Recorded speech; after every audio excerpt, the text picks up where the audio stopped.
እንደሚመጣ እየተናገረ ነው። ያንንም ፍሬያማ የሚሆን ብሎ ገልጾታል ባንደበቱ። አላህ በቁርአን ላይ ነቢዩ ሙሐመድ ሆይ በወንጌል ላይ ፍሬያማ ብዬ የገለጽኩት አንተንና ትውልድህን ነው ብሎ ቃል በቃል ተናገረ። ተሻላ ነው ያ እሺ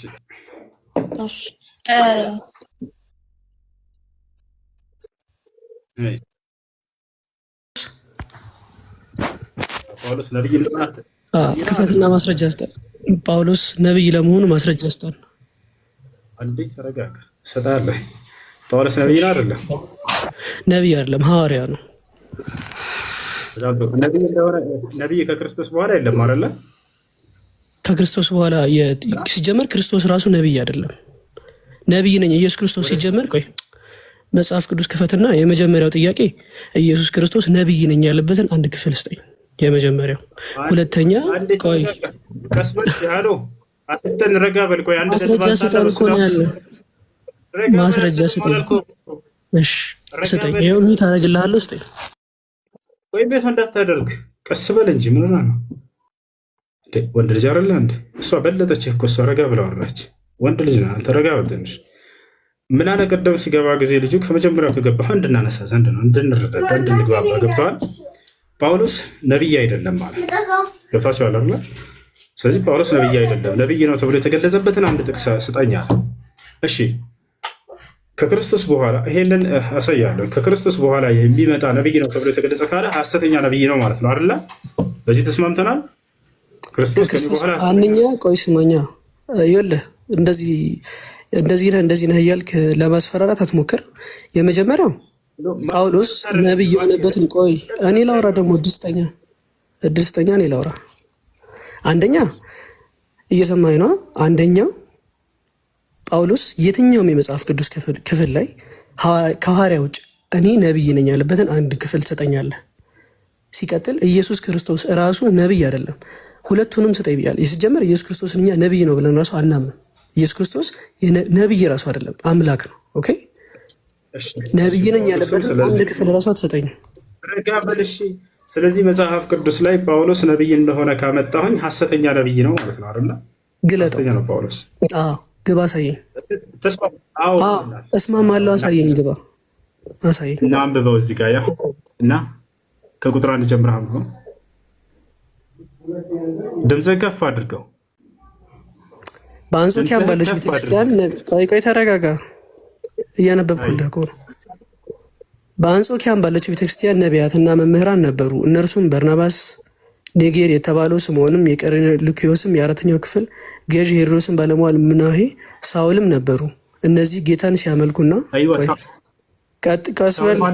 ቀስበል ሳውል ማን ነው?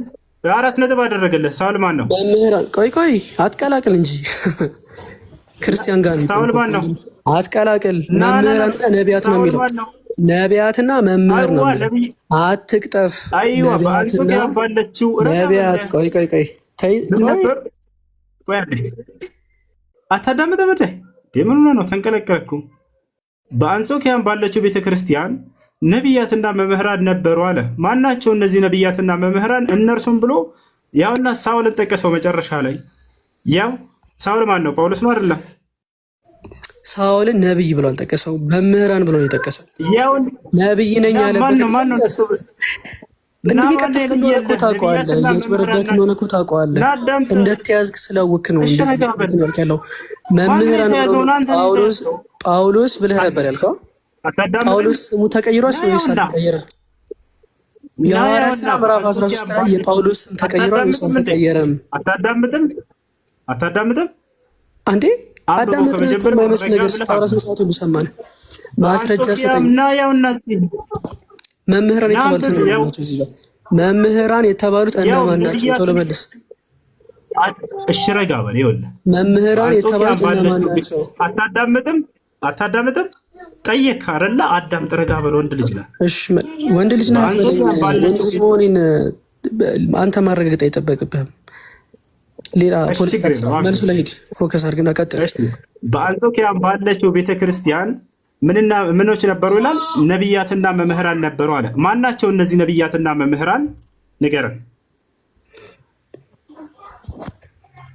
ሲጀመር እዚህ ውስጥ ከገለጽከው ሰዎች አንድ ነብይ የሚል እና ያውና ነብያት እያለ ነብይ የለም ብሎ ካደ ኖ ካደ ምናምን ብለህ ፖለቲካ ትስራ ያልከው ገብተዋል።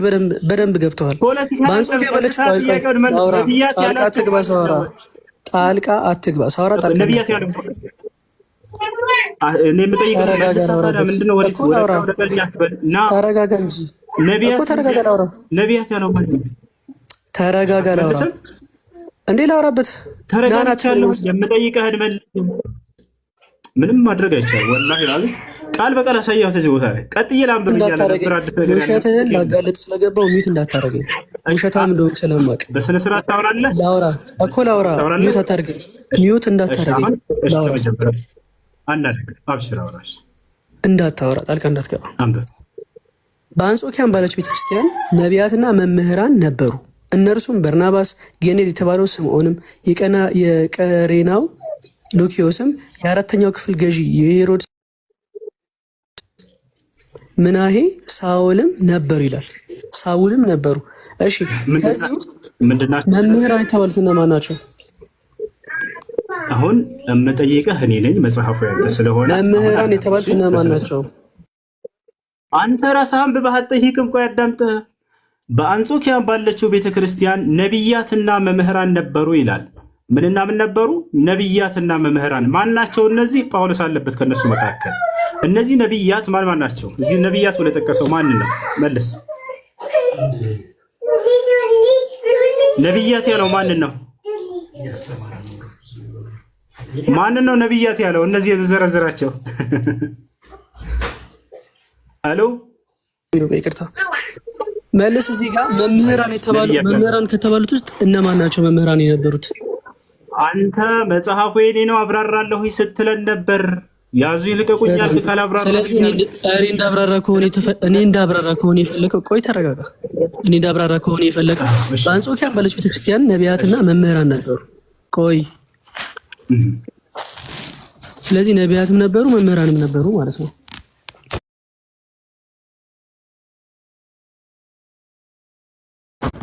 እሺ ማን ናቸው እነዚህ ነቢያት?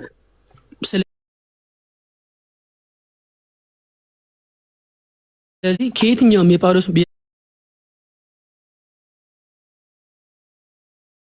አድርግ ጣልቃ እንዳትገባ ሚዩት አድርግ። ለመጨረሻ ጊዜ መልስ እንድትመልስ እየጠየቅኩህ ነው። በስነ ስርዓት እኮ እንደምመልስ ስለምታውቅ ነው 10 ጣልቃ እየገባህ የምታቋርጠኝ። ስለዚህ ሚዩት አድርግና አላወራበት። በቃ በእስልምና አፍረህ አስወርደኝ። በእስልምና አፍረህ ነው እየዋሸህ አትውረድ። ወንድ ልጅ ነህ አትውረድ። መልስ አንተ ኢየሱስ አይደለ? እሱ ቢናገር ነገር አልፈልግም እኮ ሊናገር እየገባህ እኮ ነው። በአንተ እሱ ሊያወራ እኮ እሺ፣ አንዴ አስገባውና አውራ ማለት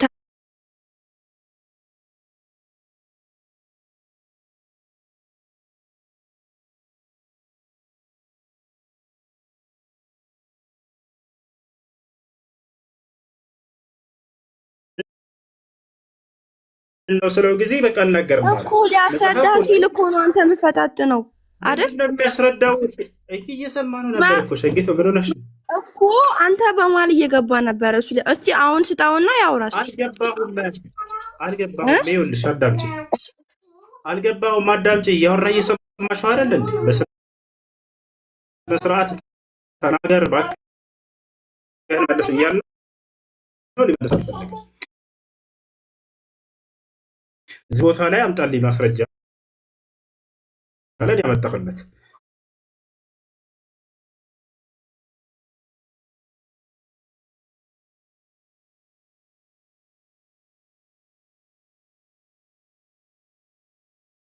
በአንጾኪያም ባለችው ቤተክርስቲያን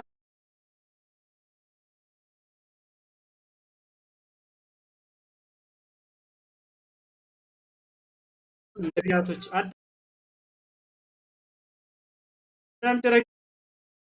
በይ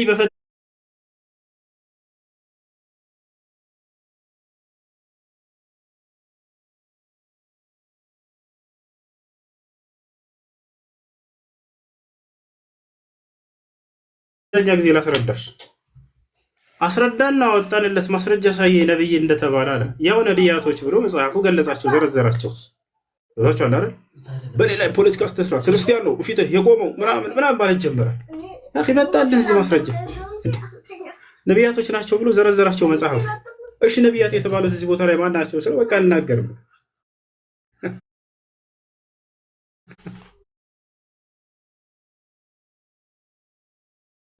ምን ይሻላል?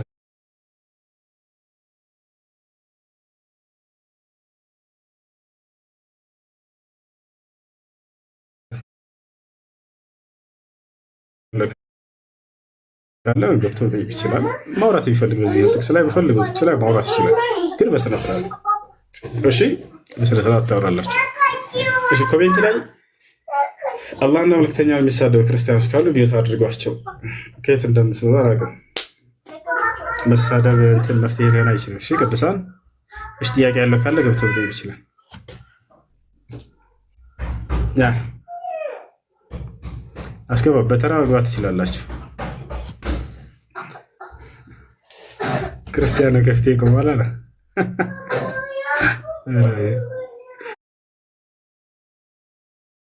እሺ አድኖች የላችሁ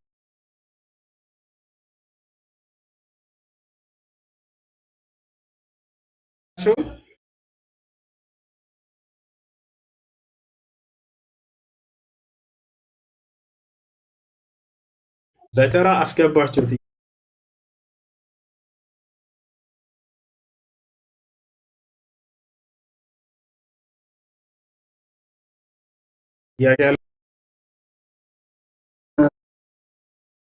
አንተ ከምትባባሉ እንዳሰብ። እሺ አሁን እሱ ሄደ። አንተ ማውራት የምትፈልገው ነገር አለ? ትቀጥላለህ ወይስ አትቀጥልም?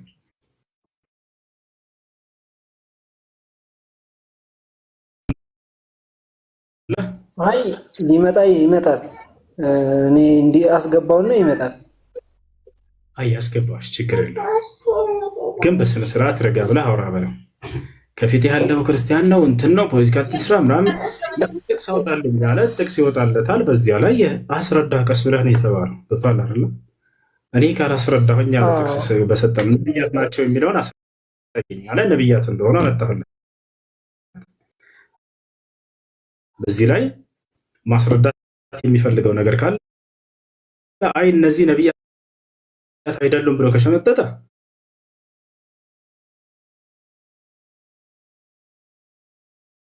ችግር የለውም። ይወጣል አይደል?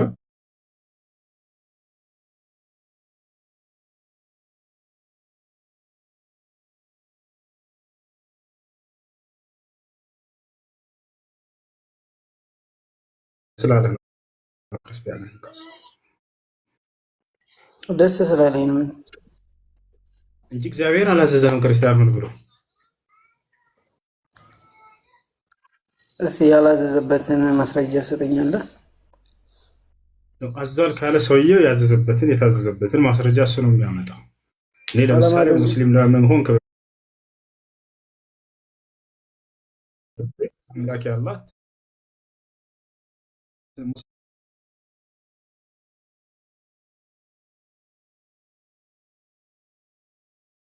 ብሎ ስላዘዘኝ ነው።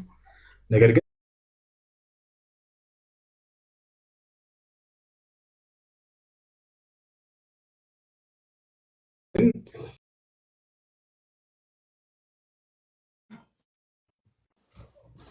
እኔ ራሱ እኮ ድጋሜ እያዋሸኝ ነው።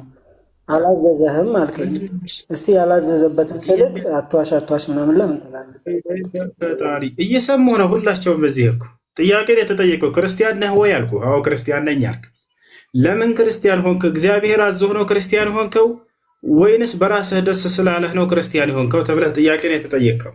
አይ እኔ ደስ ስላለህ በራሴ ነው ስልክ ከዛ አንተ ምን እንደ እንግዲህ እንደዚህ ከሆነ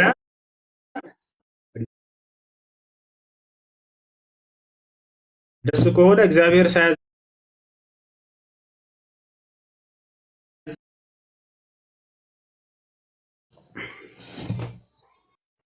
ብሏል። ማስረጃ ማስረጃውን አጠገቤ የለም። አንድ ስልክ በዚህች ብቻ ነው የገባሁት። እኔ ሌላ ስልክ አለ የመጽሐፍ ቅዱስ 81 አሐዱ ኦርቶዶክስና አወጣላለሁ እሱ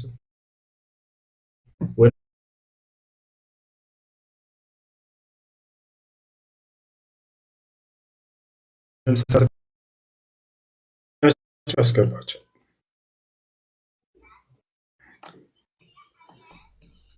እሺ ክርስቲያን አለ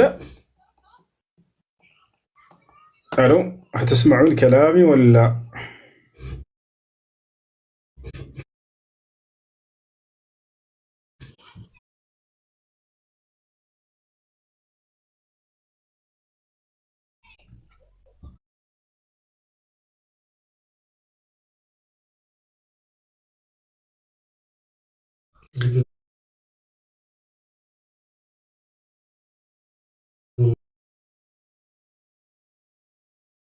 አይደለም ቲክቶክ ከየት ልወጣለሁ? በላቸው ከኢትዮጵያ ልወጣለሁ።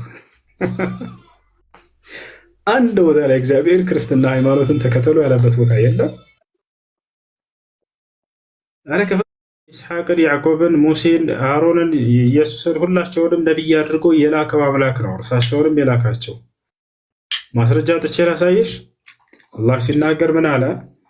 ኢና አውሐይና ኢለይከ ከማ አውሐይና ኢላ ኑሕን ወነቢይነ ሚን በዕድ ወአውሐይና ኢላ ኢብራሂመ ወኢስማዒለ ወኢስሐቀ ወአዩበ ወዩኑሰ ወሃሩን ወሱለይማን ወአተይና ዳውደ ዘቡራ አለ። እነሆ ወደ አንተ ዛሬ ራእይን አወረድኩልህ። ከዚህ በፊት ወደ ኖህ፣ ወደ አብርሃም፣ ወደ ኢስሐቅ፣ ወደ ያዕቆብ፣ ወደ ዮሴፍ፣ ወደ ሙሴ፣ ወደ ክርስቶስ ወይም ወደ መሲሁ ራእይን ሳወርድ እንደነበረው እያለ ይናገራል። ስለዚህ እነዚያን የቀደሙትን ነቢያቶች ያስነሳና የላከ አምላክ ራሱ ነው። ነቢዩ ሙሐመድ ሰለላሁ ዐለይሂ ወሰለምንም ነቢይ አድርጎ የላካቸውና ያስነሳቸው ማለት ነው። እርሳቸው የነቢያት መደምደሚያና መጨረሻ እንደሆኑ አላህ ሲናገር ወላኪን ረሱለላህ ወኻተመ ነቢይን ይላል። ነገር ግን ሙሐመድ የአላህ መልእክተኛ የነቢያት ሁሉ መደምደሚያ ናቸው እያለ ይናገራል። ያ ነው። እሺ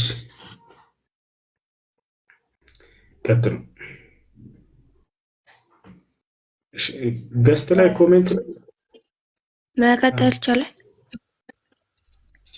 እኔ ያው ስለ እስልምና ዲቴል ባላቅም ላይክ መሐመድ ነብይ ነው ተብሏል እና ኢሳ ደግሞ በእስልምና ቁርአን ውስጥ አለ የመርየም ልጅ ነው ይባላል።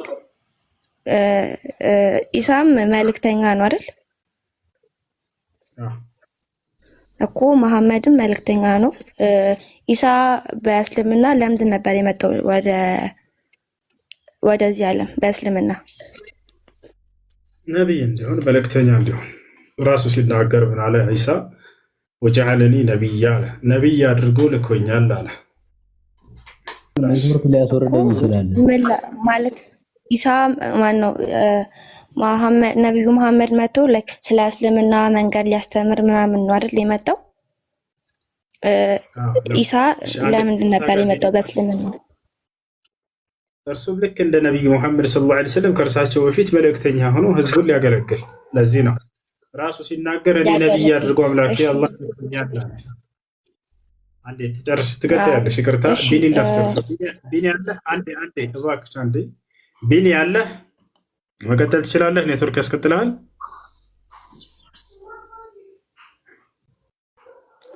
ቢኒ አለህ ወይ?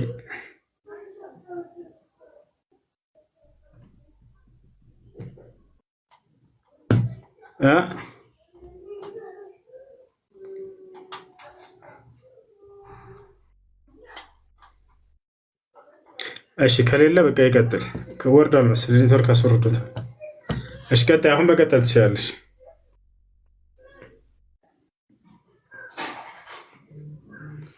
ገስት ላይ ሰው አይታየኝም።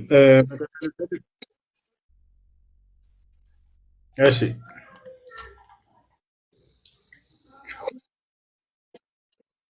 መሐመድን ብቻ የምንከተለው ኢየሱስ ኢሳም ያለው ነገር አለ አይደል? ስለ እስልምና የተናገረው ወይም የእሱ መንገድ ለምን መከተል አልነበረብንም? አሁን የሚከተሉት እስልምና እምነቶች የምትከተሉት ነቢዩ መሐመድ ያስተማራችሁን ነው። ኢሳ ያስተማራችሁን ለምን አትከተሉትም? ሁለቱም ከአላህ የተላኩት አይደል? እንከተላለን። ይኸውልሽ የዒሳ ትምህርቶች በቁርአን ውስጥ ይገኛሉ። ልጥቀስልሽ። ለምሳሌ ምን ብሎ እንዳስተማረ ላሳይሽ እያወጣሁ ዒሳ እንዲህ ያለ ክርስቶስ እንዲህ ያለ ተብሎ የተነገረበትን ትምህርቶችን ላሳይሽ። ምን ይላል መሰለሽ? ምን አለ መሲሁ ዒሳ ሲናገር ምን አለ? ያ በኒ እስራኤል እኒ ረሱሉላህ ኢለይኩም አለ። እናንተ የእስራኤል ልጆች ሆይ እኔ ወደ እናንተ የተላኩኝ የአላህ መልእክተኛ ነኝ አለ። ሙሰድቀን ሊማ በይነ የደየ ሚነል ኪታብ ወሙበሽረን ቢረሱሊን የእቲ ሚን ባዕዲህ እስሙሁ አሕመድ። አንደኛ ለእስራኤል ልጆች የተላከ መልእክተኛ መሆኑን ከተናገረ በኋላ ከእኔ በኋላ ነቢይ ይመጣላችኋል ስሙም ሙሐመድ ወይም አሕመድ የተባለ አለን። እሻን ነው ኢሳን ተከተል ነው። ነቢ ስ ላ ስለም እንደ ነቢይ ተቀበሏል፣ ተቀበል ነው። ይሄን አንቺ ትቀበያለሽ? የዒሳን ትምህርት ነቢይ ሙሐመድ ከኔ በኋላ ይመጣል አለ። በቃ መጥቶ ይሄን ብቻ ነው ያስተማረው። መጥቶ ይሄን ቃል ብቻ ነው የተናገረው። አሁን ነቢዩ ሙሐመድ ስለ ሰላት ስለምና ስለ ሶላት ማስተምሯል። አላሳይሽ ነው ችግር የለውም። ዒሳ ምን አለ? ስለ ሶላት ሲናገር ወአውሲኒ አስተምሯል። ሶላትን እሰግዳለሁ እያለ አስተምሯል ህዝቦች። ምን አለ መሰለሽ? ዒሳ ሲያስተምር ወአውሳኒ ቢሶላት አለ። አምላክ ያላህ ሶላትን እንድሰግድ አደራ ብሎኛል፣ እሰግዳለሁ ይል ነበር። ዘካንም ይሰጣል ተከለኛ። ትምህርት ቁርአን ላይ ላሳይሽ።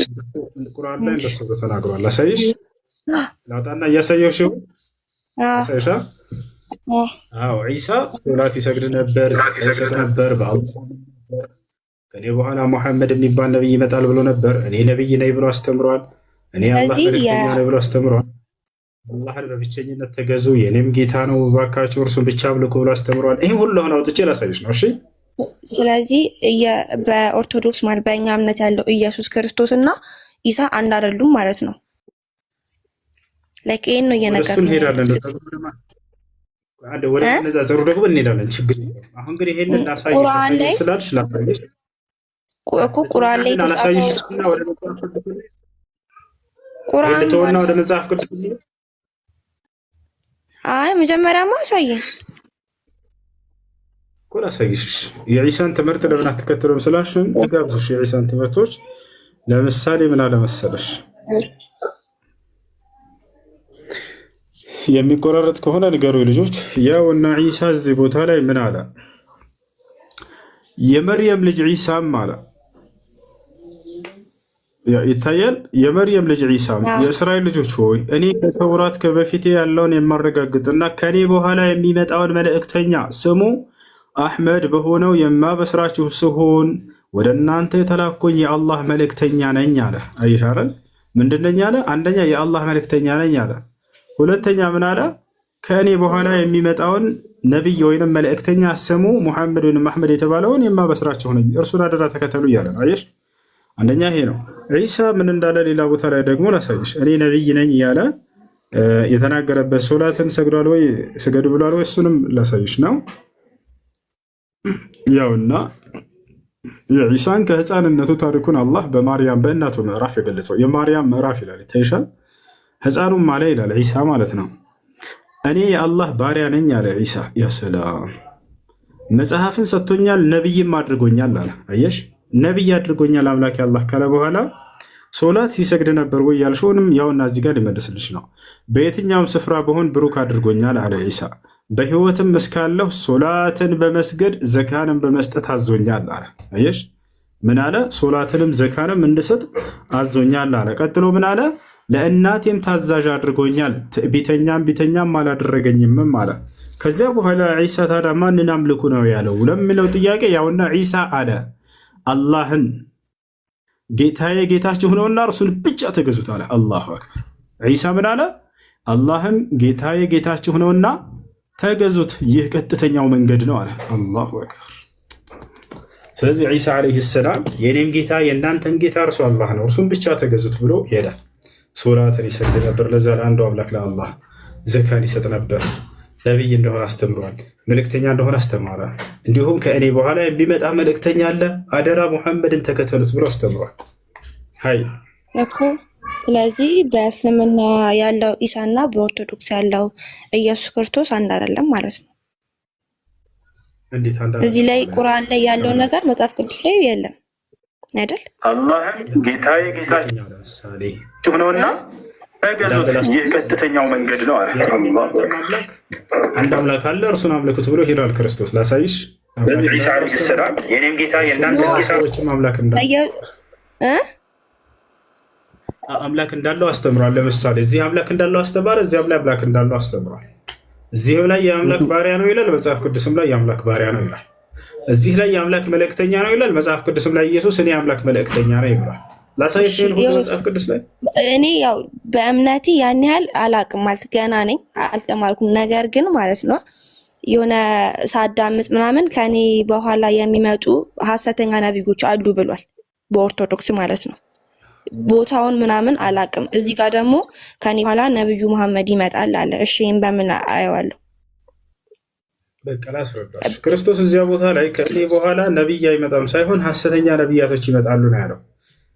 ማለት ሐሰተኛ ነብያቶች መባሉ አዲስ አይደለም። የቀደሙትም ነብያቶች ሐሰተኛ ነብያት እንዳለ እንደሚመጣ በየጊዜው ይናገሩ ነበር። ያ ማለት ግን ከነርሱ በኋላ የመጡት እነ ሙሴ እነ ምናምን ሐሰተኛ ናቸው ማለት አይደለም። ነገር ግን ሐሰተኛውንና እውነተኛውን የምትለይበትን ሚዛን አስቀምጧል። ክርስቶስ ምን አለ መሰለሽ፣ እዛ ከኔ በኋላ የሚመጡ ነብያት ሁሉ ሐሰተኛ ነብያት ናቸው ቢል ሁሉም የሚለውን ቃል ቢያጠቃልል ኦኬ፣ ከሱ በኋላ የሚመጣው ሁሉ ሐሰተኛ ነው። ግን ክርስቶስ ምን መሰለሽ አለው፣ ሐሰተኛ ነብያቶች ይመጣሉ ወደፊት ብሎ ተናግሯል። ሐሰተኛና እውነተኛዎችን ግን የምትለዩባቸውን እውነተኞችንም በፍሬያቸው ታውቋቸዋላችሁ አለ።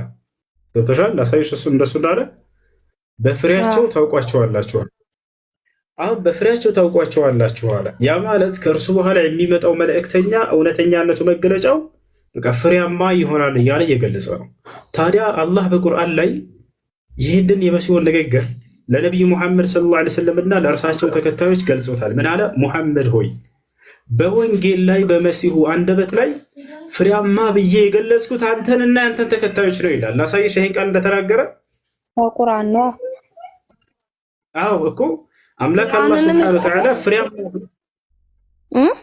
አምላክ አላህ ሱብሓነሁ ወተዓላ ያ ትንቢት በክርስቶስ አንደበት የተገለጸው ትንቢት ፍሬያማ ይሆናል የተባለው ነቢዩ ሙሐመድ ሰለላሁ ዐለይሂ ወሰለም እና ትውልዳቸውን እንደሆነ ይሄን በመሲሁ አንደበት ይሄንን ገልጫለሁኝ በአንተ በእርሱ አንደበት ላይ እያለ ይናገራል። በክርስቶስ አንደበት እኮ ይሄ ያለው ቁርአን ላይ ነው የሚል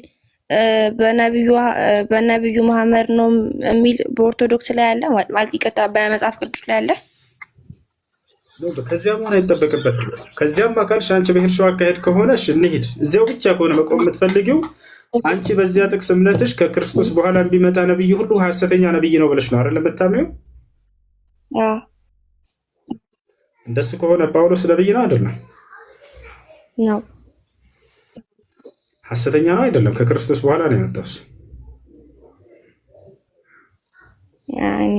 አይደለም? ኧረ ስለዚህ ከክርስቶስ በኋላ ሐሰተኛ ነብይ ነው የሚመጣው ሁሉ የሚለው ስህተት ገደል ገባ። እሱ ጥቅስ ማለት ነው። ምክንያቱም ከክርስቶስ በኋላ ነው ጳውሎስ የመጣው ነብይ ነው ብለሻል። ነብይ ከሆነ ደግሞ ሐሰተኛ ነብይ ናቸው ብለሽ እንዳለ ወስደሻል። ያስኬዳል? እሱ አያስኬድም። ግን ይኸውልሽ ምን አለ መሰለሽ፣ አንቺና እውነትን ከሆነ መረዳት የምትፈልጊው ነቢዩ መሐመድ ሰለላሁ ዐለይሂ ወሰለም የተገለጹበትን መገለጫ እንዳለ በመሲሁ አንደበት ላይ ነው ያሳየሽ። መሲሁ ከኔ በኋላ የሚመጣው ነብይ ብሎ ምሳሌዎችን አስቀምጧል። በተሻለ አይደለ? ለምሳሌ ከተናገረው መካከል አንደኛው እሱ ነው። እውነተኛውን ነብይ ግን በፍሬው ታውቁታላችሁ እያለ ይናገራል። ፍሬያማ የሆነ ዛፍ አለ አይደለ? ዛፍ አለ፣ ፍሬያማ የሚሆን አለ፣ ፍሬያማ የሆነ አለ። ክርስቶስ ምን አለ? ነገር ግን እውነተኛውን በፍሬያማነቱ ታውቁታላችሁ እያለ ይናገራል። ታዲያ ነቢዩ ሰለላሁ ዐለይሂ ወሰለምን አላህ ሲገልጻቸው ፍሬያማ ብዬ ዛፉ በቃ እንደሚያፈራ ብዬ የገለጽኩት በመሲሁ አንደበት አንተን ነው ብሎ ቃል በቃል ይናገራል። እንደኛ ይሄ ነው ማየት እፈልጋለሁ። ምትይቆል ሰይሻል ነው። ኦኬ እሺ፣ አመሰግናለሁ ስለነበረን። ያው ጥያቄ ይሄ ነበር ማለት ሁለቱም ነብይ ከሆኑ ለምን የኢሳን አይከተሉም የሚል ነበር። አመሰግናለሁ። ሌላ ልጨምርልሽ እንዳው ከዚህ ጋር በተያያዘ ማለት ነው። ክርስቶስ ከመሐመድ በኋላ ሌላ መልእክተኛ መጥቶ አይመጣም። ነቢዩ ሰለላሁ ዐለይሂ ወሰለም ሲናገሩ ግን ከኔ በኋላ ሐሰተኛ ነቢይ ይመጣል ብቻ ሳይሆን ያሉት እኔ የመደምደሚያውና መጨረሻው ነቢይ ነኝ አሉ። ክርስቶስ እንዲህ አላለም። ማንም መጽሐፍ ቅዱስ ላይ ከእርሳቸው በኋላ ማንም ነቢይ እንደማይመጣ አረጋግጠዋል። አላህም በቁርአን ላይ አረጋግጠዋል። አንተ ግን የነቢያቶች ሁሉ መደምደሚያ ነህ ብሎ አረጋገጠ። ከአንተ በኋላ አዲስ ነቢይ አልልክም ብሏል። ወላኪን ረሱሉላህ ወኻተመ ነቢይን አለ። አንተ ግን የእኔ አምላክ መልእክተኛና የነቢያቶች ሁሉ መጨረሻና መደምደሚያ ነህ አለ። አንዲትም ቦታ ላይ መጽሐፍ ቅዱስ ላይ ከነቢያቶች መካከል አንዱ ነቢይ ክርስቶስ የሚሆን ማንም እኔ የመጨረሻ ነቢይ ነኝ ከእኔ በኋላ ነቢይ አይነሳም ብሎ የተናገረ የለም። ገብቶሻል አይደል? አንደኛ እሱ ነው። ይሄ እንግዲህ የተናገሩት ማናቸው? ነቢ ሰለላሁ ዐለይሂ ወሰለም ቃል በቃል ሐዲስ ላይ አነ ኻተሙ ነቢይን አሉ። እኔ ነቢያት መደምደሚያና መጨረሻ ነኝ። ላ ነቢየ ባዕዲ አሉ። ከእኔ በኋላ ነቢይ የለም አሉ። ኩሉሁም ከዛቡን አሉ። ሁሉም ከእኔ በኋላ ነቢይ ነኝ ብለው የሚነሱ ሐሰተኞች ናቸው ብለው ተናገሩ። ሁሉም ልብ በይ። ክርስቶስ ግን ሁሉም ሐሰተኛ ናቸው አላለም። ሐሰተኛ ነቢያት ይነሳሉ ብቻ ነው ያለው ክርስቶስ። እውነተኛውን ግን በፍሬው ታውቁታላችሁ አለ። ስለዚህ አንድ እውነተኛ ነቢይ እንደሚጠራ ማስረጃ የቱ ጋ ነው እያልኩ ይሉ ነበር። እሺ እኔ ማስረጃ ስላላነበብኩ አላቅም። በላሱ ግን ስናስበው ለንገረ እሺ ለንገረ ቁርአን የተጻፈው ከ600 ዓመት በኋላ ነው ኢየሱስ ከመጣ ማለት ነው። ማስረጃ ስጠር ማን ነው? ከዛ በፊት አልተጻፈም። አንተ ማስረጃ አምጣ። ማን ነው የጻፈው? ከዛ በፊት ነብዩ መሐመድ ናቸው ወረደላቸው የተባለው ቁርአን እያዳመጥኩ ነው። ምንም ማድረግ አይቻልም። እሺ አሌክስ አለ ከላይ ቤት ተናሰ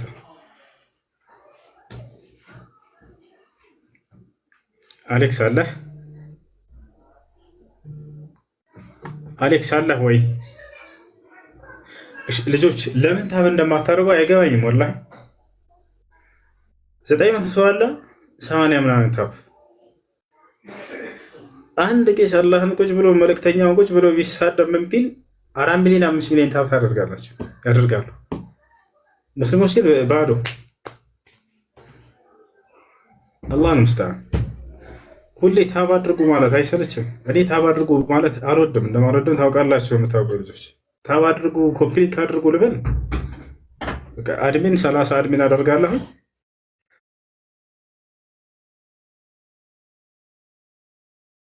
አድሚኖች ብቻ ከዚህ በኋላ ታብ ታደርጋላችሁ።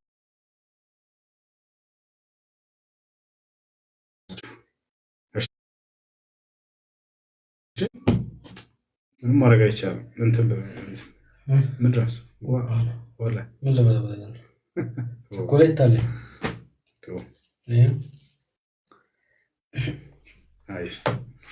እሺ ከላይ ክርስቲያኖች ካላችሁ መቀጠል ትችላላችሁ። እሺ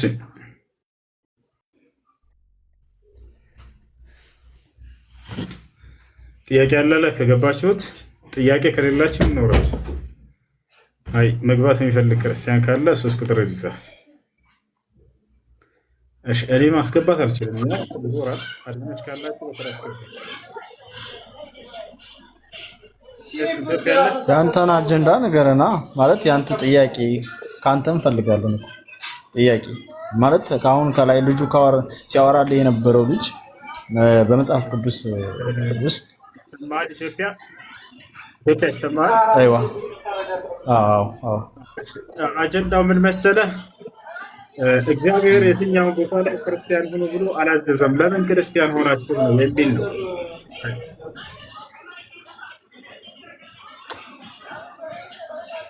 በክርስቶስ ክርስትናን የተቀበልን ህዝቦች ስለሆነ ጥያቄው እግዚአብሔር ክርስቲያን ሆኖ ብሎ አዟል ወይ? እንደውም ኢየሱስ ክርስቶስ ማለት ክርስቲያንነት ነው። ክርስቶስ ከስሙ የመነጨ ስለሆነ ጥያቄውን መጀመሪያ መልሰን ክርስቶስ የሚለውን ቃል አብራራልናለህ። ችግር የለውም። ክርስቲያን ሆኖ ብሎ አዟል ወይ እግዚአብሔር? ወይ ክርስትና ሃይማኖት ተከተሉ ብሎ አዟል?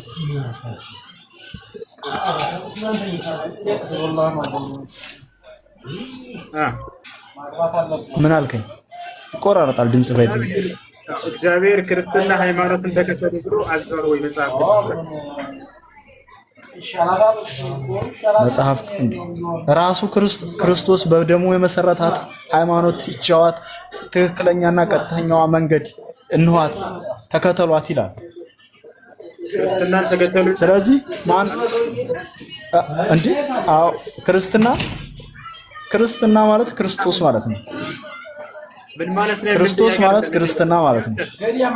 ከሚጮህ ቦታ ትርቃለህ። ከጭታ ጋር የሚረብሽ ድምፅ አለ። አንተ ጋር የሚረብሽ ድምፅ አለ። እኔ ጋር አንዴ የሰላም ልጆች ከዚህ ስትገቡ ከሚረብሽ ከሚጮህ ቦታ ራቅ በሉ።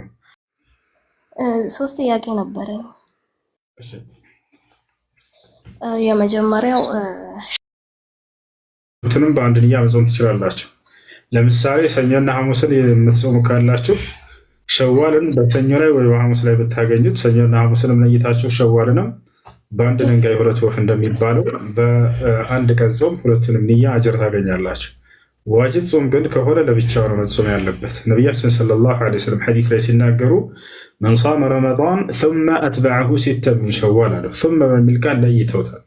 ስለዚህ ረመዳንን ጾሞ ከዚያም ከሚቀጥለው ከሸዋል ወር 6 ቀናቶችን አስከትሎ የጾመ ዓመቱን ሙሉ እንደ ጾመ ይቆጠርለታል ብለዋል። ካነ ከሱያም ይደህራ። ስለዚህ ለብቻው ነው ቀጣ መጾም ያለበት። ከዚያ በኋላ ሱና ትጾማላችሁ። አይ ኢንሻአላህ። እና የሱና ሰላትን በፋቲሃ ብቻ መስገድ እንችላለን?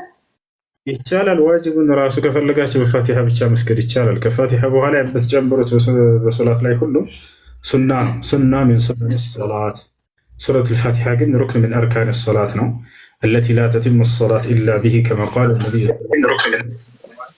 لا صلاة لمن لم يقرأ بفاتحة الكتاب። ስለዚህ ከፋቲሃ በኋላ ያለው ሱና ነው። ብትጨምሩ አጅር ታገኛላችሁ። ከፋቲሃ በኋላ ያለው እና ሶስተኛ ጥያቄ አሁን እኔ ሰው ቤት ነው ያለሁት እና ሴትዮዋ ሁሉንም ነገር ጠይቀሽኝ ውሰጂ ወይ ነግረሽኝ ውሰጂ ነው የምትለኝ። እኔ ደግሞ በጣም ፈራለሁ መጠየቅም መንገርም እና ምንም ከምግብ አንስቶ በቃ እስከ ሳሙናም ቢሆን እና ስለምፈራ ሳልነግራት ነው የምወስደው። እሷ ደግሞ በዛን ሰዓት ማለት ይሄ ሌብነት ነው ከሌብነት ነው የሚቆጠርና አላህ ይጠይቅሻል ትለኛለች። ይሄ ነገር ጠይቅበታለሁ። ጠይቀሽ ውሰጂ ካለች ሰራተኛ እስከሆነሽ ድረስ እዚያ ቦታ ላይ ተቀጥረሽ እስከሰራሽ ድረስ ጠይቀሽ መውሰድ ነው ያለብሽ። አይ ስለዚህ ጠይቅበታለሁ ማለት ከሌብነት ነው። እንዲህ አይነት ቁጥጥር የሚከብድሽ ከሆነ ሌላ ቦታ ቀይረሽ መስራት የተሻለ ነው ለአንቺ እንጂ ሳትጠይቅኝ እንዳታደርጊ ካለች የግዴታ እንትን ማለት አለብሽ፣ መጠየቅ አለብሽ። ነቢያችን ሰለላሁ ዐለይሂ ወሰለም ሙስሊሙን አላ ሹሩጢሂም ሙስሊሞች በቃላቸው በመስፈርታቸው ይገኛሉ ብለዋል። ሰላም አለይኩም። አለይኩም ሰላም ወራህመቱላህ።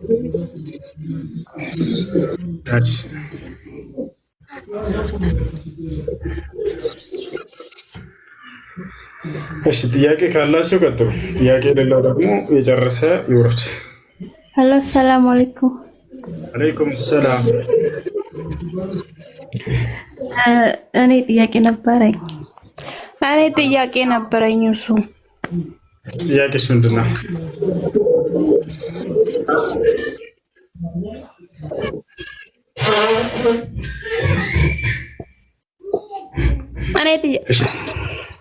ጥያቄያቸው ምንድን ነው? አይሰማም።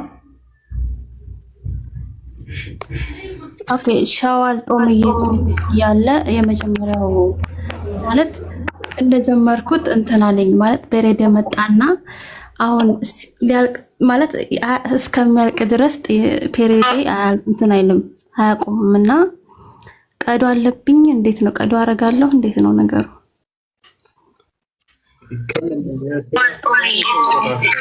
እንትን ሀይዶ የመጣው መቼ ነው? በምን ስለ ሶላት ነው? ስለ ጾም ነው? ጥያቄሽ ስለየትኛው ቀባ ነው? ስለ ጾም ነው ጥያቄ ያለ የመጀመሪያው ስለ ጾም ነው ጥያቄ ማለት የአሁኑ ሸዋል አለ አይደለ? ትናንትና ነው የጀመረኝና ዛሬም አልጾምኩም ነገም አልጾምም ማለት ነውና በጣም ስለሚቆዩብኝ ደግሞ አልጾመውም ይሄን ሸዋል ወርና 6 ቀን ወደፊት ቀዷ ማውጣት አለብኝ ወይ? እሺ ጾም ቀን የወር አበባ ከመጣ ጾሙ ተበላሽቷል። ስለዚህ ቀዷ ማውጣት አለባችሁ። ያን ዋጅብ ጾም ከሆነ ሱና ጾም ከሆነ የግዴታ የለባችሁ።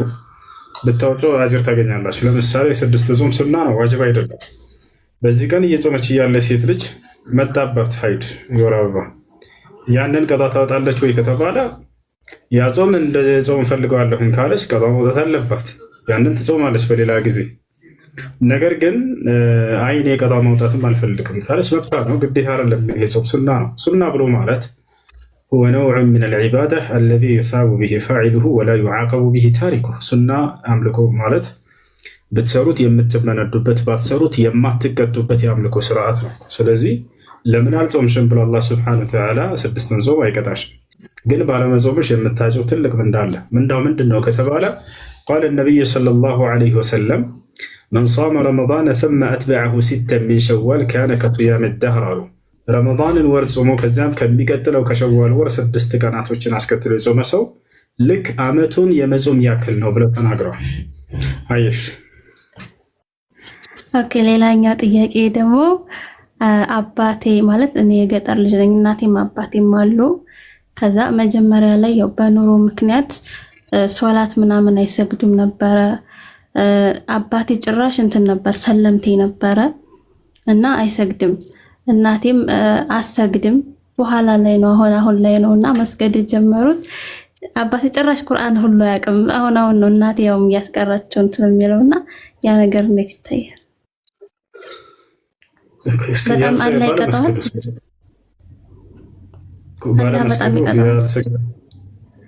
በጣም ይቀጣል። ባለመስገዱ ወንጀለኛ ነው ሰው። እሺ መስገድ ግዴታ እያለበት ባለመስገዱ ወንጀለኛ ነው። ጥቂት ቀናቶች ከሆኑ እነዛን ቀባ ማውጣት አለበት። በጣም ብዙ ዓመታት ከሆነ ቀባ ለማውጣት የሚያዳግጥ ከሆነ ከመብዛቱ የተነሳ የዛኔ ተውበት ብቻ ያደርጋል። ተውበት ብቻ አድርጎ ስላለፈው ተውበት አድርጎ ከዚህ በኋላ ያለውን አስተካክሎ መስገድ ነው ያለበት። እሺ ጥያቄ ያለ ቀጥል። ዘካ ግዴታ ነው? ዘካ ፊጥራ ምናምን ሶሪ፣ ስለ ዘካና ስለ ፊጥራ ንገረኝ። እሺ ነቢያችን ሰለላሁ ዐለይሂ ወሰለም ግዴታ እንደሆነ ተናግረዋል። ፈረደ ረሱሉላህ ሰለላሁ ዐለይሂ ወሰለም ዘካተል ፊጥር ዐለ ሪጃሊ ወኒሳኢ ወሰጊር ወልከቢር ወልዐብድ ወልአም። ዘካተል ፊጥር ግዴታ ነው አቅሙ በቻለ ሰው ላይ። ዘካተል ማልም ልክ እንዲሁ አቅሙ በቻለ ሰው ላይ ነሳቡ ከደረሰበትና ዓመት ከዞረበት ግድ ነው። ሰለላሁ ዐለይሂ ወሰለም ስለ ዘካተል ማል ሲናገሩ ኢዛ በለገ ኒሳብ ወሐለ ዐለይሂ አልሐውል ፈቀድ ወጀበ ፊሂ ዘካ ብለዋል። አንድ ሰው የዘካ መጠኑ ከደረሰበት ገንዘቡ ከዚያም ዓመት ከዞረበት ዘካ በእርሱ ላይ ግዴታ ሆኗል ብሎ ተናግረዋል። እሺ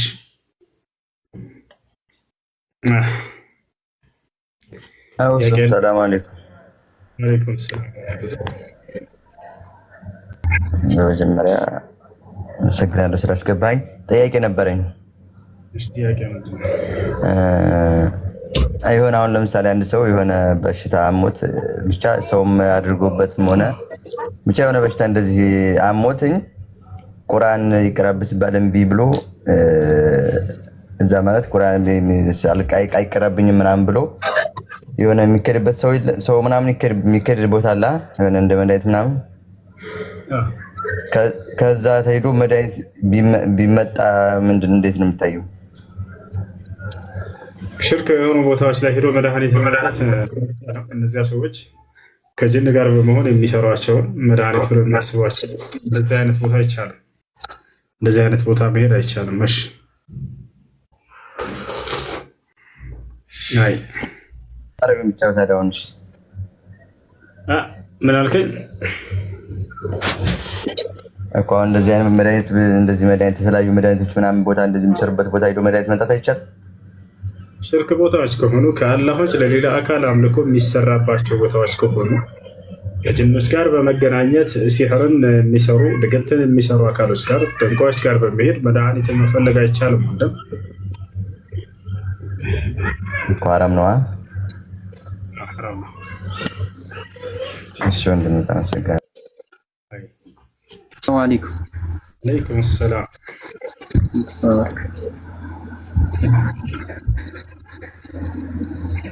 ሰላም አለይኩም። ሰላም አለይኩም ሰላም። አልሐምዱሊላህ ሰላም ነው። ጥያቄ ነበረኝ። ጥያቄ ምንድን ነው?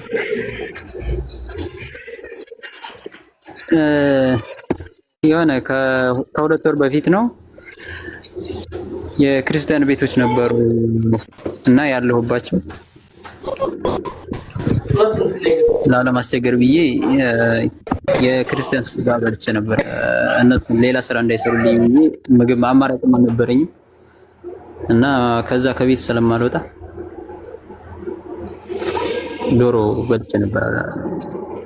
የክርስቲያን ማለት እነሱ ያረዱት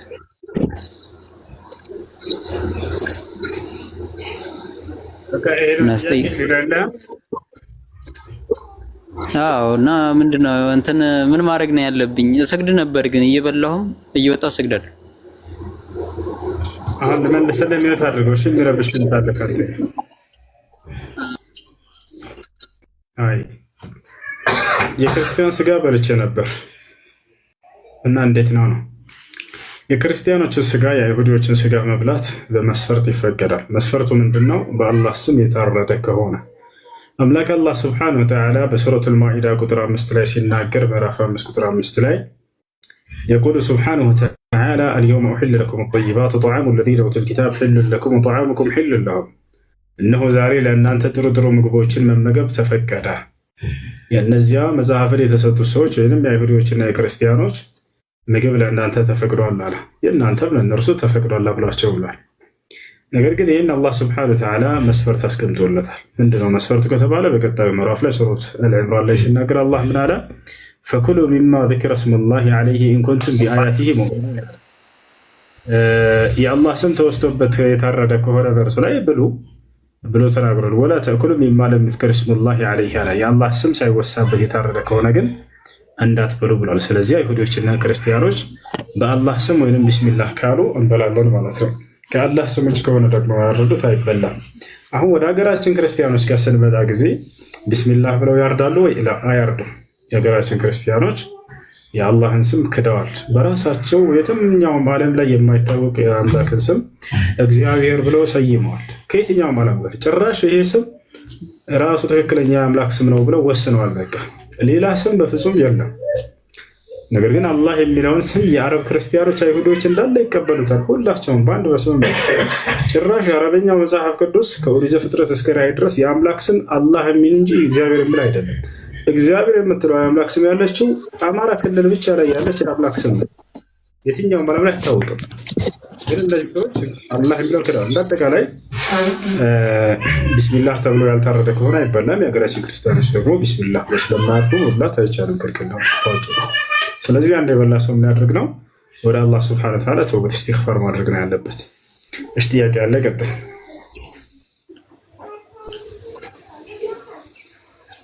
ሰላም አለይኩም። እሱ አለይኩም ሰላም ወራህመቱላህ። ጥያቄ ነበረኝ። በሚዲያ ላይ እነዚህ አሁን በሚዲያ ላይ እየወጡ ማለት ነው ዳዕዋ ምናምን ማዳመጥ ማለት ፊታቸው ምናምን እየታየ ዳዕዋ ማዳመጥ እሱ እንዴት ይታያል? ሚዲያ ላይ መውጣት እንዴት ይታያል? ሴቶችን ለማለት ነው? ላ ሴቶች አይደለም ወንዶች ማለት ወጥተው እንደዚህ ዳዕዋ ማድረግ ቪዲዮ እየታየ ማለት ነው። አሁን አንዳንዶቹ በቪዲዮ ሳይወጡ በሪከርድ ምናምን እንደዚህ ዳዕዋ ምናምን ያደርጋሉ እና በቪዲዮ መውጣት ሐራም ነው ምናምን አልተፈቀደም ምናምን ይላሉ። ማን ያለሽ ልጅ? ማን እንደሳለ? አሁን እዚህ ከጓደኛዬ ጋር እያወራን ነበርና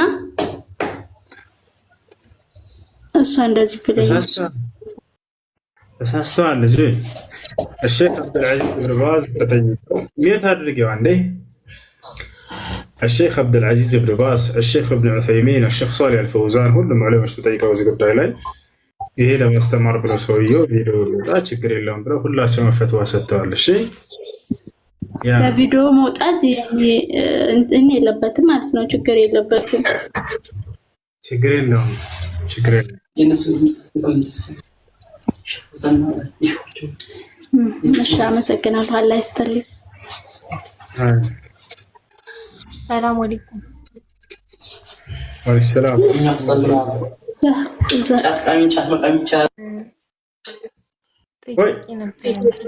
ይቻላል ወይ? ለፍየሎች አዎ ይቻላል፣ ሐላል ነው። ለውዝ ምናምን ቢጨምሩላቸው ደግሞ ለፍየሎቹ ያሰላም። አማረን ታውቁታላችሁ። አካባቢ ሳይንስ መምህራችን በጣም ያማረ ሰው ነበር በነገራችን። እሺ ጥያቄ ነበር። እሺ ጥያቄሽ ምንድን ነው? ቀዳ በሸዋል ቀዳ ማውጣት ይቻላል የረመዳን? አዎ እንዳውም ቀድሞ ቀዳ ነው መውጣት ያለበት። ነብዩ ሰለላሁ ዐለይሂ ወሰለም من صام رمضان ثم أتبعه 6 من شوال كان كصيام الدهر ያሉት የረመዳንን ወር ጾሞ ከዚያም ከሚቀጥለው ከሸዋል ወር 6 ቀናቶችን አስከትሎ የጾመ ዓመቱን ሙሉ እንደጾመ ይቆጠርለታል አሉ። ስለዚህ የሸዋልን ለመጾም ቀድሞ ሰውየው ረመዳንን ማጠናቀቅ አለበት። እንደ ሐዲስ ግንዛቤ ረመዳንን ጾሞ ነው ያሉት ነብዩ ሰለላሁ ዐለይሂ ወሰለም። ግን ይሄ ሰው ቀዳ ካለበት ረመዳንን ጾሞ ሊባል አይችልም ማለት ነው። ግን አልጨረሰም እና አንድ ሰው ረመዳንን ጾሞ ሊባል የሚችለው ሙሉ ረመዳን ሲጾም ጊዜ ነው።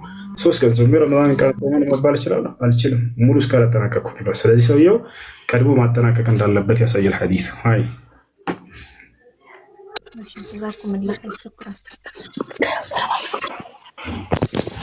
هلا أستاذ، السلام عليكم ورحمة الله وبركاته. عليكم السلام ورحمة الله. يا فيديو فكرة يفكر الشيخ ما عملنا برا الذي مجالي فيديو الذي يفكر الشيخ مشاكل الشيخ فوزان ليلا عملنا العلماء الكبار الشيخ عبد العزيز بن باز والعثيمين هلاتهم. اوكي اش ድምጻቸው አለ ድምጻቸውን በትለግሩ ወይም ተሰም ችግር የለም። ፈትዋቸውን ማየት ፈልጋለሁ። ፈትዋቸው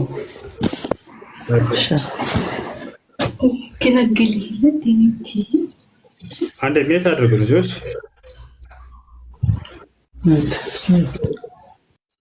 እሺ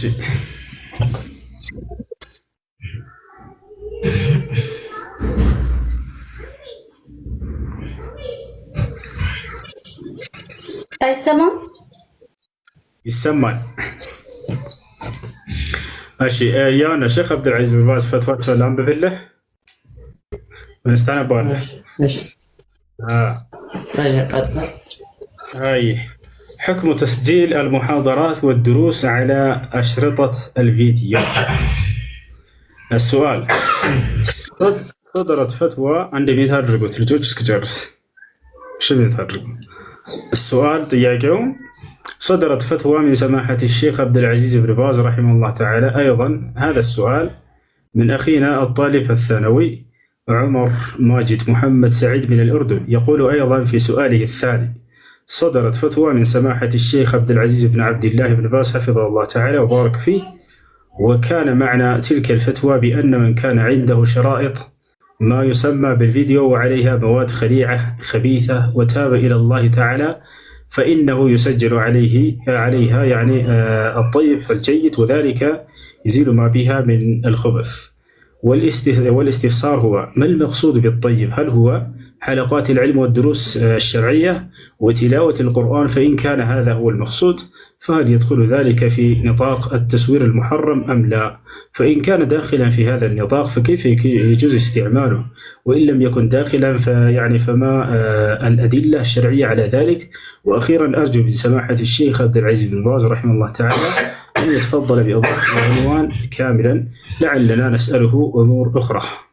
الجواب: المقصود الشيخ عبد العزيز بن باز من صدمت. المقصود أن الأشرطة التي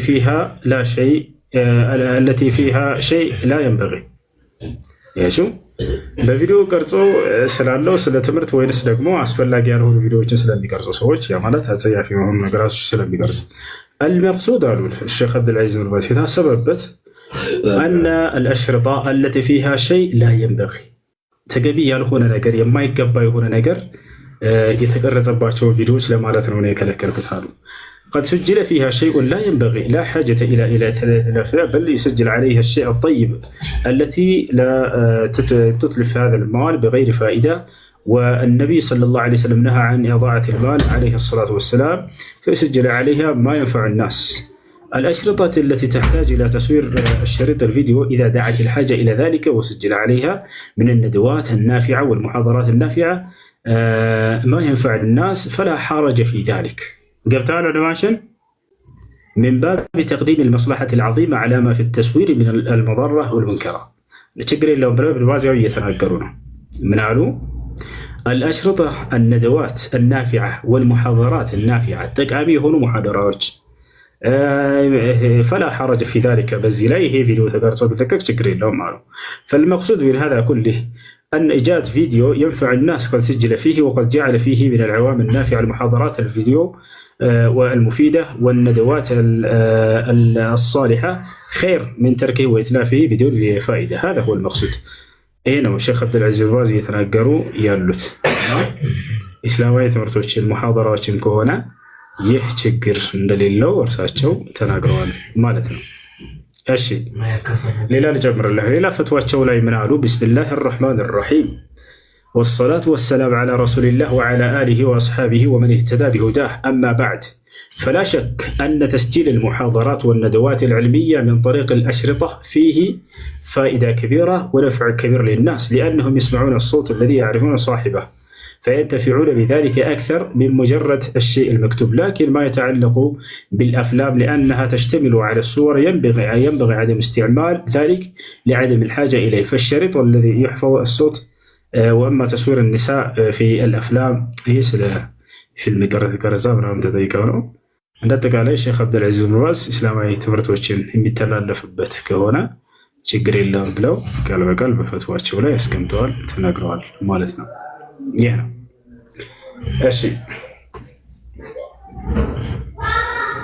እሺ ጥያቄ ያለው መቀጠል ይችላል። ሰላም አለይኩም ሁሱ፣ አንድ ጥያቄ ነበረኝ። ወአለይኩም ሰላም ወረሕመቱላሂ ወበረካቱ። ናም አንድ ሰው ሌሊት ሰላት እየሰገደ ያለ ውቱር ላይ በሚችለው ቋንቋ ዱዓ ማድረግ ይችላል ወይ? አረብኛ ካልቻለ ማለት ነው። እንደ አስሉ እንደ መሰረቱ በአረብኛ ነው ሰውየው ዱዓ ማድረግ ያለበት። ነገር ግን ካልቻለ ችግር የለውም፣ በሚያውቀው ቋንቋ ማድረግ ይችላል። አላህ ሱብሓነሁ ወተዓላ ላ ዩከሊፉ ላሁ ነፍሰን ኢላ ወስዐሃ ይላል። እኔ አንዲት ነፍስ ከምትችለው አቅም በላይ አላስገድዳትም ብሎ ስለተናገረ ማለት ነው። እሺ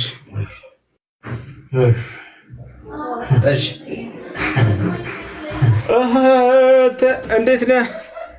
እንኳን ለዛ ወደ ዘንደል እንኳን ለና ወደ ዋትስአፕ ነው የደወለ ነበሩ ለሐاجة او እሺ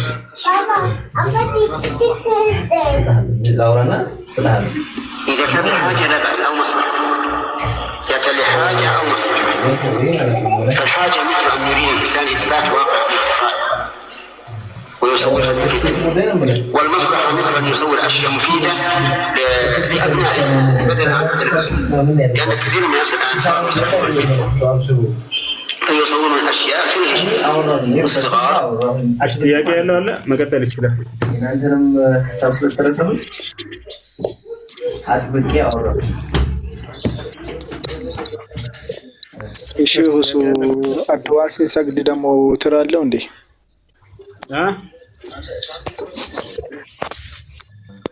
አድዋ ሰላትን ሰግደው ውትር ይኖራል? ውትር የለ ቁኑት የለውም። አድዋ ሶላት ረፋዱ ሰዓት ላይ የሚሰገድ ነው። ቁኑት የለውም። እሱ ውትር ነው ቁኑት ያለው ሌሊት ላይ በምትሰግድ ጊዜ።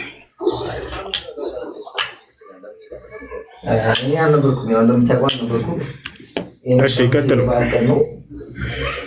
ሰላም አለይኩም እሱ ሰላም ወራህመቱላህ ማክሰኞ ነው ቢሮ መገባው ላይ ይሳቅ ይሰማል። እሺ ጥያቄ ሻዳ ለመያዝ ነው የመጣሁት እኔ። እሺ ክርስቲያን ነበር ከዚህ በፊት? እሺ አሁን እስልምና ለመቀበል ወስና የመጀመሪያው ቃል አብራ እየተከተልክ ነው። ጉዳይ ራሱ ማክሰኞ ቀጥሮኛል ገና ማለት ነው። ስለዚህ ገና ይሄ እናንተ ትኬት ማርለም የመንግስት አላህ ከፈል በፈለጉበት አላህ ኢላሃ ኢላላህ ኢላላህ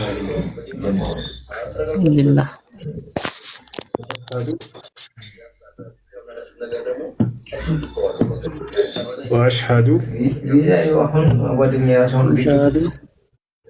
አነ ሙሐመደን ረሱሉላህ ረሱሉላህ። እሺ ማሻአላህ። ከዚህ በኋላ ሙስሊሙን አሁን ያልከው ቃል የሸሃዳ ቃል ወይንም የምስክር ቃል ይባላል። አንድ ሰው ወደ እስልምና ሃይማኖት ሲገባ ጊዜ የሚሰጠው የምስክር ቃል ነው። አሽሀዱ አን ላ ኢላሀ ኢለላህ ማለት ከአላህ በስተቀር በእውነት የሚመለክ ሌላ አምላክ የለም ብዬ መሰክራለሁ ማለት ሲሆን፣ ወአሽሀዱ አነ ሙሐመድን ረሱሉላህ ማለት ደግሞ ሙሐመድም የአላህ መልእክተኛና ነብይ ናቸው ብዬ መሰክራለሁ ማለት ነው። ከዚህ በኋላ ሙስሊሙን አለ ስለ ሶላት አሰጋገድ ከሙስሊም ጓደኞች ካሉ ከነሱ በመማር ሶላት መስገድ እንጀምራለን ማለት ነው። ከዛም እስላማዊ ትምህርቶችን በመከታተል የእስላም ህግና ስርዓትን ይበልጥ እያወቅህ ደግሞ ትተገብራለህ ማለት ነው። እሺ ወንድማችን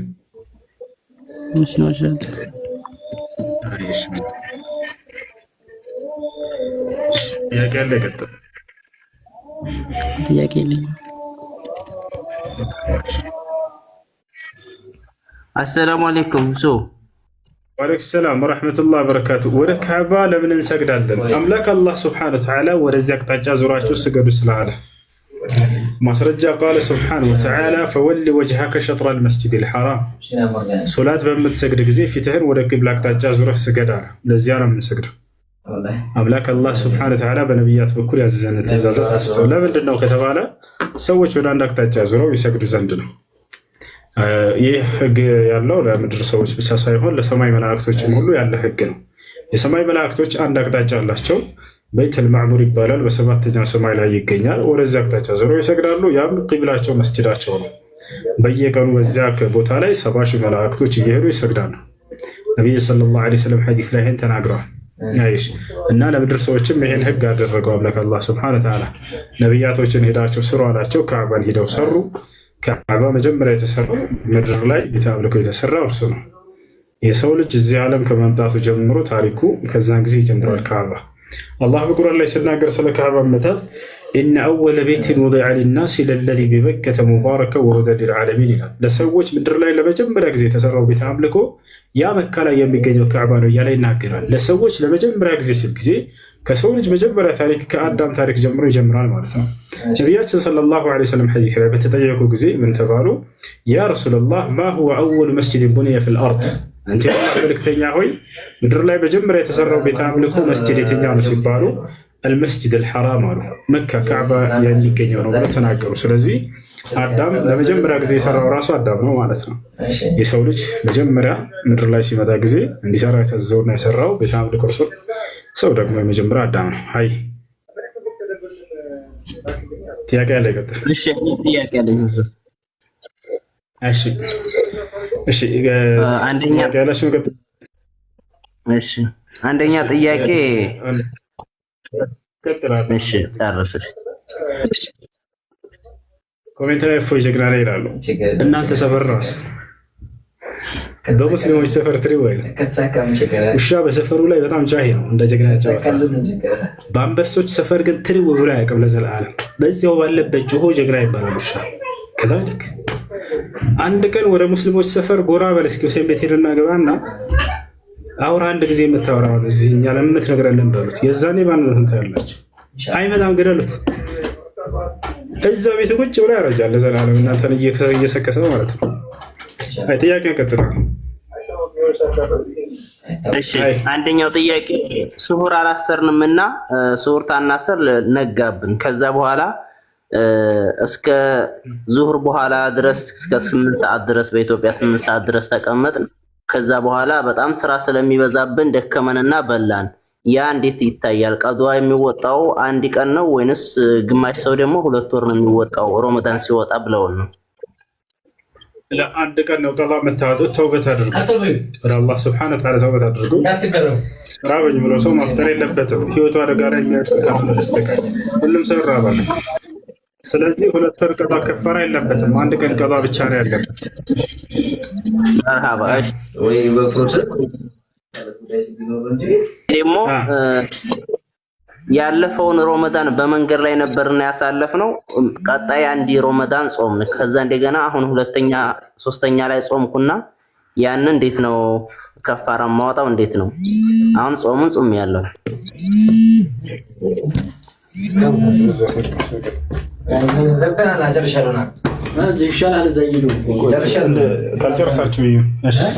ካልጨረሳችሁ እየረበሽ ስለሆነ ምን ያልከው ቀጥላ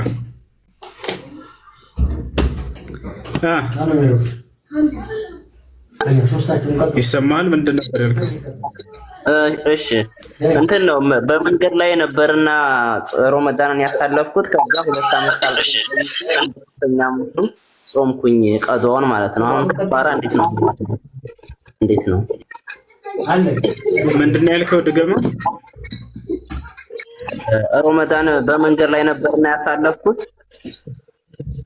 ከዛ በቀጣዩ አልጾምኩም። በቀጣዩ በሶስተኛው ነው የጾምኩት ያለፈውን ማለት ነው። ወሩን ነው የጾምኩት እና አሁን እንዴት ነው ከፋራ ወይስ ምንድነው ማስቀጥ የምችለው?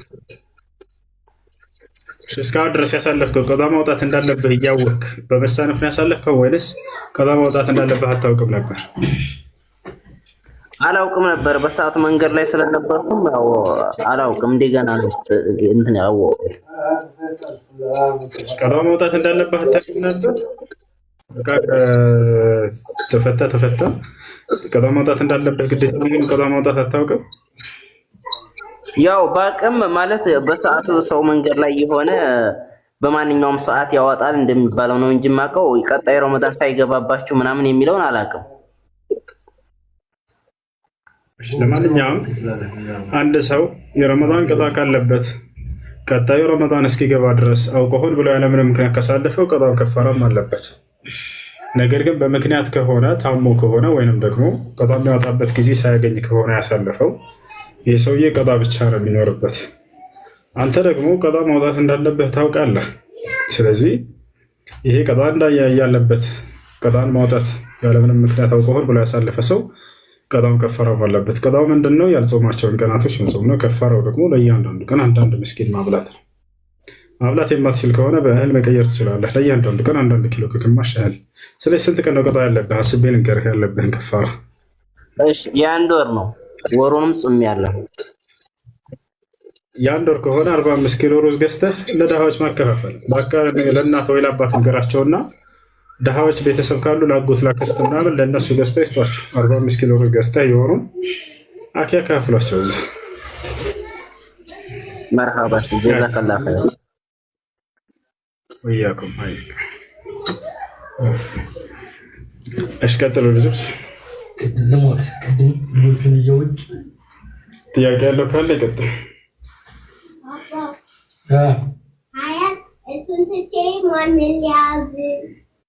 ልጆችሽን ያዥ። ሰላም አለይኩም።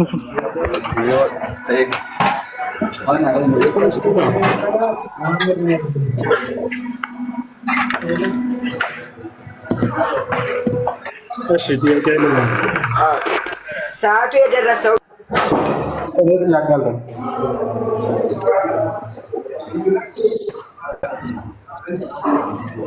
እሺ የሚጮህ ቦታ ያላችሁ ልጆች አትላኩ። ጥያቄ ያለ ይቀጥል።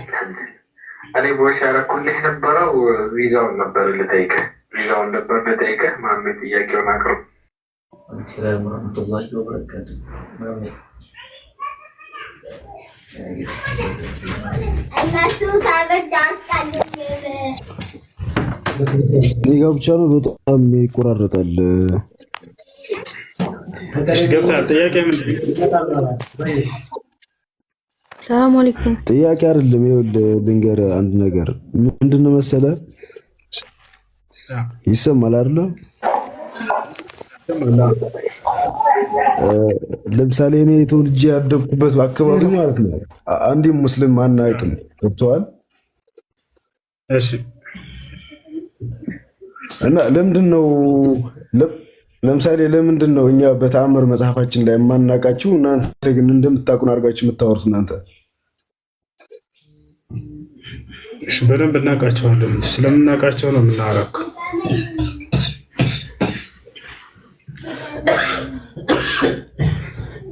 እኛ እናንተ በደንብ እናውቃቸዋለን። ለምሳሌ የአምልኮ ስርዓታችን ጭራሽ አይገናኝም። ገብቶሃል? አዎ ግን እናንተ ግን መጽሐፍ ቅዱስ ምንድን ነው የማነበው? ኮሜንት ላይ አትናገሩት። ቆይ ይኸውልህ እናንተን ግን ክርስቲያኖችን መጽሐፍ ቅዱስ አያውቃችሁም። እናንተና መጽሐፍ ቅዱስ የሰማይና የምድር ያክል ትራራቃላችሁ። ያስተማሯችሁ ትምህርት ቄሶቻችሁ ከመጽሐፍ ቅዱስ የራቀ ነው። መጽሐፍ ቅዱስ ላይ ለምሳሌ ያለውን ትምህርት ልግለጽልህ። አንተ ታምንበታለህ? ስማ ይኸውልህ ምዕራፍ ቁጥር መጥቀስ የአማኝ ምክንያት የአማኝ እውቀት ምናምን እንዳልሆነ ማወቅ አለብህ መጀመሪያ። ያንን ገብቶሃል? ለምሳሌ ጥቅስ መጥቀስ የሃይማኖት አዋቂ ሊያስብልህ አይችልም መቼም ማለት ነው። ገብቶሃል? እና ምንድነው የሚጠቀሰው? ልጅ ሃይማኖት እኮ ነው። ሃይማኖት ከመማር እኮ ነው የሚያዘው ከመጽሐፍ ቅዱስ እኮ ልንገርህ። ለምሳሌ እንዴት እንትን ነው እንዴ አፕግሬድ ተደርጎ ነው እንደ መጽሐፍ ቅዱስ? ለምን ሙስሊም የሚባል ነገር በታሪክ እኛ አናውቅም። ገብተዋል? ምንድን ነው ልዩነቱ የተፈጠረው እዚህ ጋር? በሀሳብ እንድታስረዳኝ የምፈልገው በቃ ላስረዳህ። እሺ በቃ አሁን አዳምጠኝ። እሺ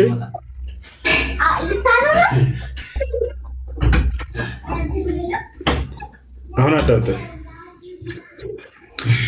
እሺ እንግዲህ ሁላችንም በዚህ ቦታ ላይ ትክክለኛ እምነት ትክክለኛ ሃይማኖት አለን ብለን እናምናለን እናስባለን። ገብቶሃል? ነገር ግን ሁላችንም አንድ የሚያደርጉን የሚሰበስቡን ነገራቶች አሉ። አንደኛ ነቢያቶች፣ እኛ አብርሃም፣ ይስሐቅ፣ ያዕቆብ ነቢያቶች ናቸው ብለን እናምናለን። አንተም እነ አብርሃም፣ እነ ይስሐቅ፣ እነ ያዕቆብ፣ እነ ሙሴ፣ እነ ሃሮን እነዚህ ሁሉ ነቢያቶች ሲጀመር እኮ ነው የማይገናኘው። ለምሳሌ አዳምጠኛ እንዴ ለምሳሌ ክርስቶስ እየሰማኝ ነው አይደለ? እየሰማኝ ነው። ክርስቶስ የሰው ልጅን ከአፈር አበጀው ነው የሚለው እንጂ ከገማ ጭቃ አበጀው የሚል የኛ መጽሐፍ ላይ የለም። ገብተዋል? የእናንተ መጽሐፍ ከ7ኛው ክፍለ ዘመን በኋላ ቆይቶ መጥቶ ለምንድን ነው እንደዛ ያለው? የኔ ጥያቄ ክርስቶስ ነው ሰውን ያበጀው? የቱ ጋር ነው ክርስቶስ ሰውን ከአፈር አበጀው የሚለው? ና ጥቅስ አምጣ ማስረጃ።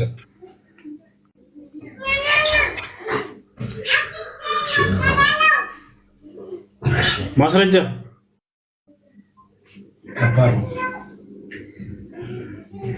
መጽሐፉ ላይ የሌለን ነገር ለምን ራሳቸው እስከ መቼ ድረስ ክርስቶስ ሰውን ከአፈር አበጀው ይላል? የቱ ጋር ነው እንደሱ የሚለው? መጽሐፍ ቅዱስ ላይ አንድ ቦታ ላይ እንደሱ የሚል የለም። ኢየሱስ ክርስቶስ ለራሱ ፍጡር እንደሆነ ነው ማስረጃ መጽሐፍ ቅዱስ የሚናገረው። እሱ ሌላ ታሪክ ውስጥ እናትገባ። ክርስቶስ ፍጡር የተባለበት መንገድ ሳታቅ ሳትረዳ አንተ ለምሳሌ አንተ ጥያቄ ልጠይቅህ፣ እኔ ለአንተ ለራስህ ልጠይቅህ። ኤደን አለች ከላይ ኤደን አንዴ ከሚጮህ ቦታ ራቅ በይና ማውራት ትችላለሽ። እሺ ሚዩቱን አንስተሽ ሚዩቱን አንሺውና ከሚጮህ ቦታ ራቅ በይ። እሺ ጥያቄህ ምንድን ነው? ለምሳሌ የእናንተ ሃይማኖት መሰረቱ ነቢይ መሐመድ ነው አይደለ?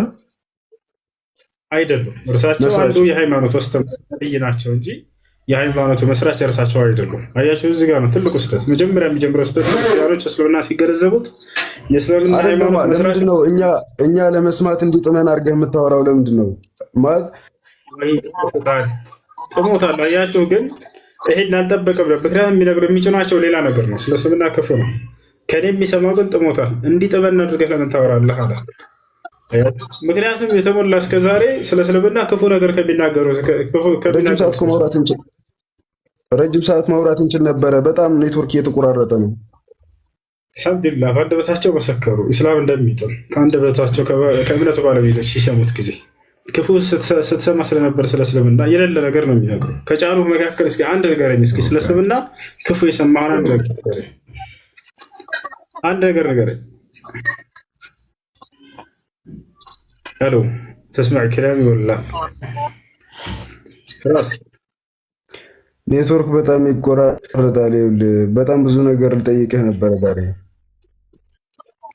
በቃ ኔትወርክን አስተካክለውና ትመጣለህ። እኛ አለን በየትኛው አንደኛ ራስን ችለህ ሰዎችን ማስረዳት የምትችል ከሆነ ከዚህ የሰማው ነው ከዚህ የሰማው ነው ባትል ጥሩ ነው። ገብቶሃል?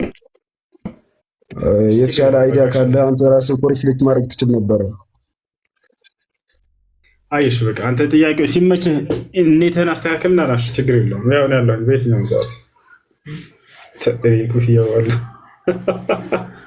اللهم صل على محمد يا نبي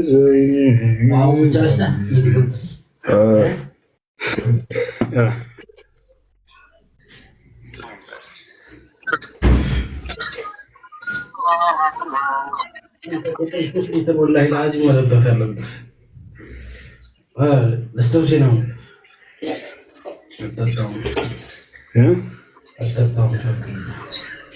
እሺ ከተሰማ ሌሎች መቀጠል ትችላል። ሰዎች ኤደንን አንዴ አስገባት። ኤደን ሻሃዳ መያዝ ፈልጋለሁ እያለች ነው። ኤደን ካለሽ አንድ ቁጥር ጻፊ። እሺ ሰላም አለይኩም ኡስታዝ። ወአለይኩም ሰላም ወራህመቱላሂ። ጥያቄ ነበረኝና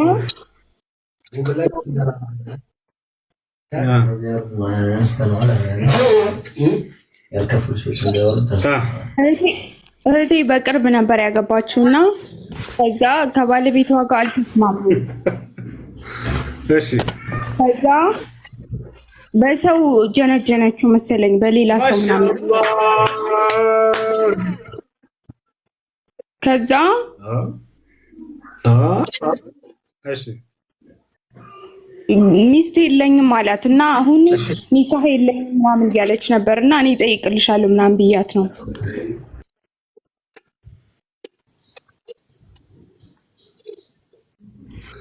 ድጋሚው ሚስት የለኝም እያለ እሺ፣ ኮሜንት ላይ ጓደኛዬ ሻሃዳ መያዝ ትፈልጋለች አስገባ እያለች ነው። ስለዚህ አድሚኖች አስገቡላት። እሺ ምንድን ነው ያልሽው? በሌላ ሰው ወይም በሌላ ሰው አካውንት አድርጋ ጀነጀነችውና ሚስት የለኝም ምናምን አላት መሰለኝ። ከዛ በቃ እኔ ኒካህ የለኝም ምናምን ስትል አይ እኛ ምንም ዑለማ አይደለንም እጠይቃለሁ ምናምን ብያት ነው። እሺ ሚስት የለኝም ያለው ሰውየው ለሁለት ይከፈላል። ኒካህን ለማውረድ አስቦና ለይቶ ከሆነ ይሄን የተናገረው ኒካሁ ይወርዳል። ኒካህን ለማውረድ ሳይሆን ግን አውቆ ዝም ብሎ ለማዋሸት ከሆነ የዛኔ እንደ ውሸት ላይ የሚቆጠረው ወንጀለኛ ነው። ለወንጀሉ ተውበት ማድረግ ነው ያለበት። እሺ ኮሜንት ላይ እምነኝ የምትለዋ ልጅ ሻሃዳ የሚስዋል አስገቡኝ እያለች ነው። እኔ ማስገባት አልችልም። አድሚኖች አስገባት። አድሚኖች እምነኝ የምትለውን አስገባት። አሰላሙ አለይኩም። አንድ ሻሃዳ የሚይዝ ሰው እናስቀድማቸው። የገባለ ሻሃዳ የሚይዝ ሰው ከአንድ አሰላሙ አለይኩም። እሱ ወአለይኩም ሰላም። እርግቧ የምትል የቲክቶክ አካውንቷ እርግቧ ከስር ሳባት እሷ ናት ሻሃዳ የምትይዘው። እርግቧ የሚል አካውንት ከታች ቁጥር ጻፊ ከታች ካለሽ የሆነ ቁጥር ጻፊለትና ይሳብሽ። እሺ እርግቧ አንድ ቁጥር ጻፊ።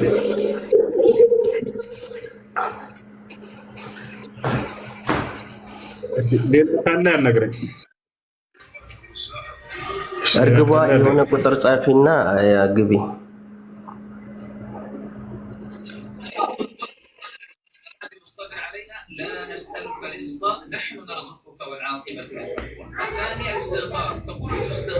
እሺ እንትኖች ካላቸው አድሚኖች ካላቸው አስገባቸው።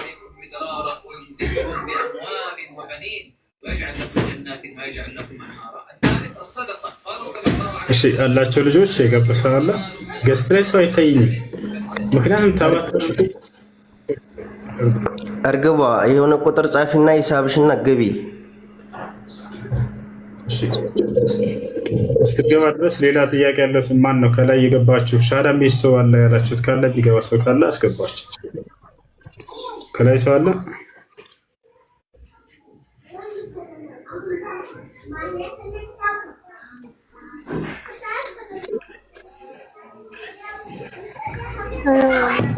እሺ ወአለይኩም ሰላም። እሺ አንድ ጊዜ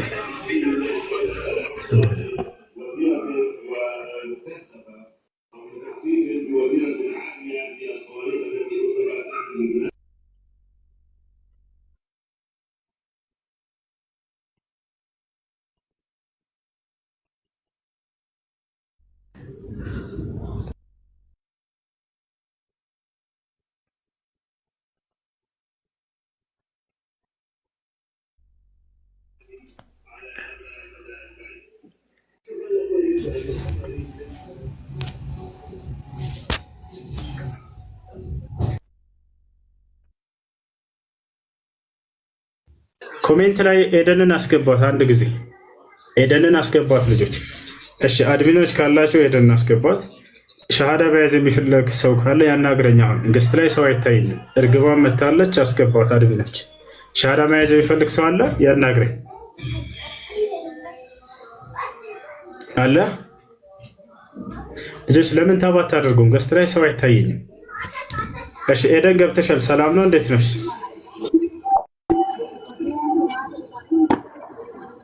ሰላም ሲ ኤደን ሰላም ነው? ደህና ነሽ? ሰላም እንዴት ነው? አልሐምዱሊላህ። ሻሃዳ መያዝ ፈልጌ ነበር። ምናምን መከበር ስለዚህ የምለውን ቃል አብረሽ እየተከተልሽ በእሺ። እሺ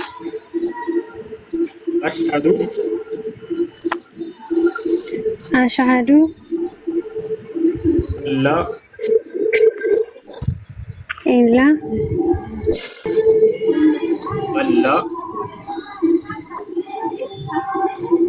አላ ኢላሃ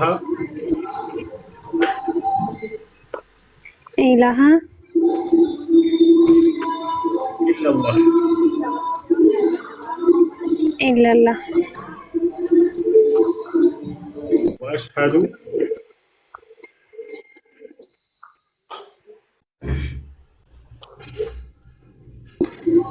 ወአሽሀዱ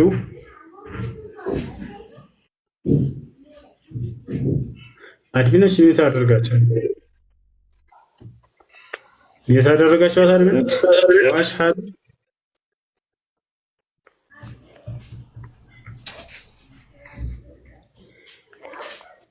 ወአሽሀዱ ይሰማል።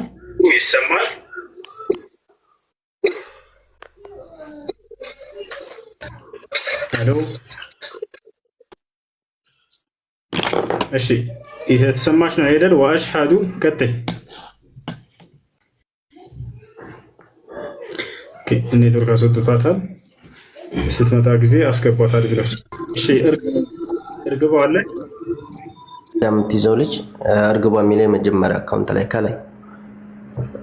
እሺ እርግቧ ካለሽ አናግሪኝ። ሜትሽን አንሺ።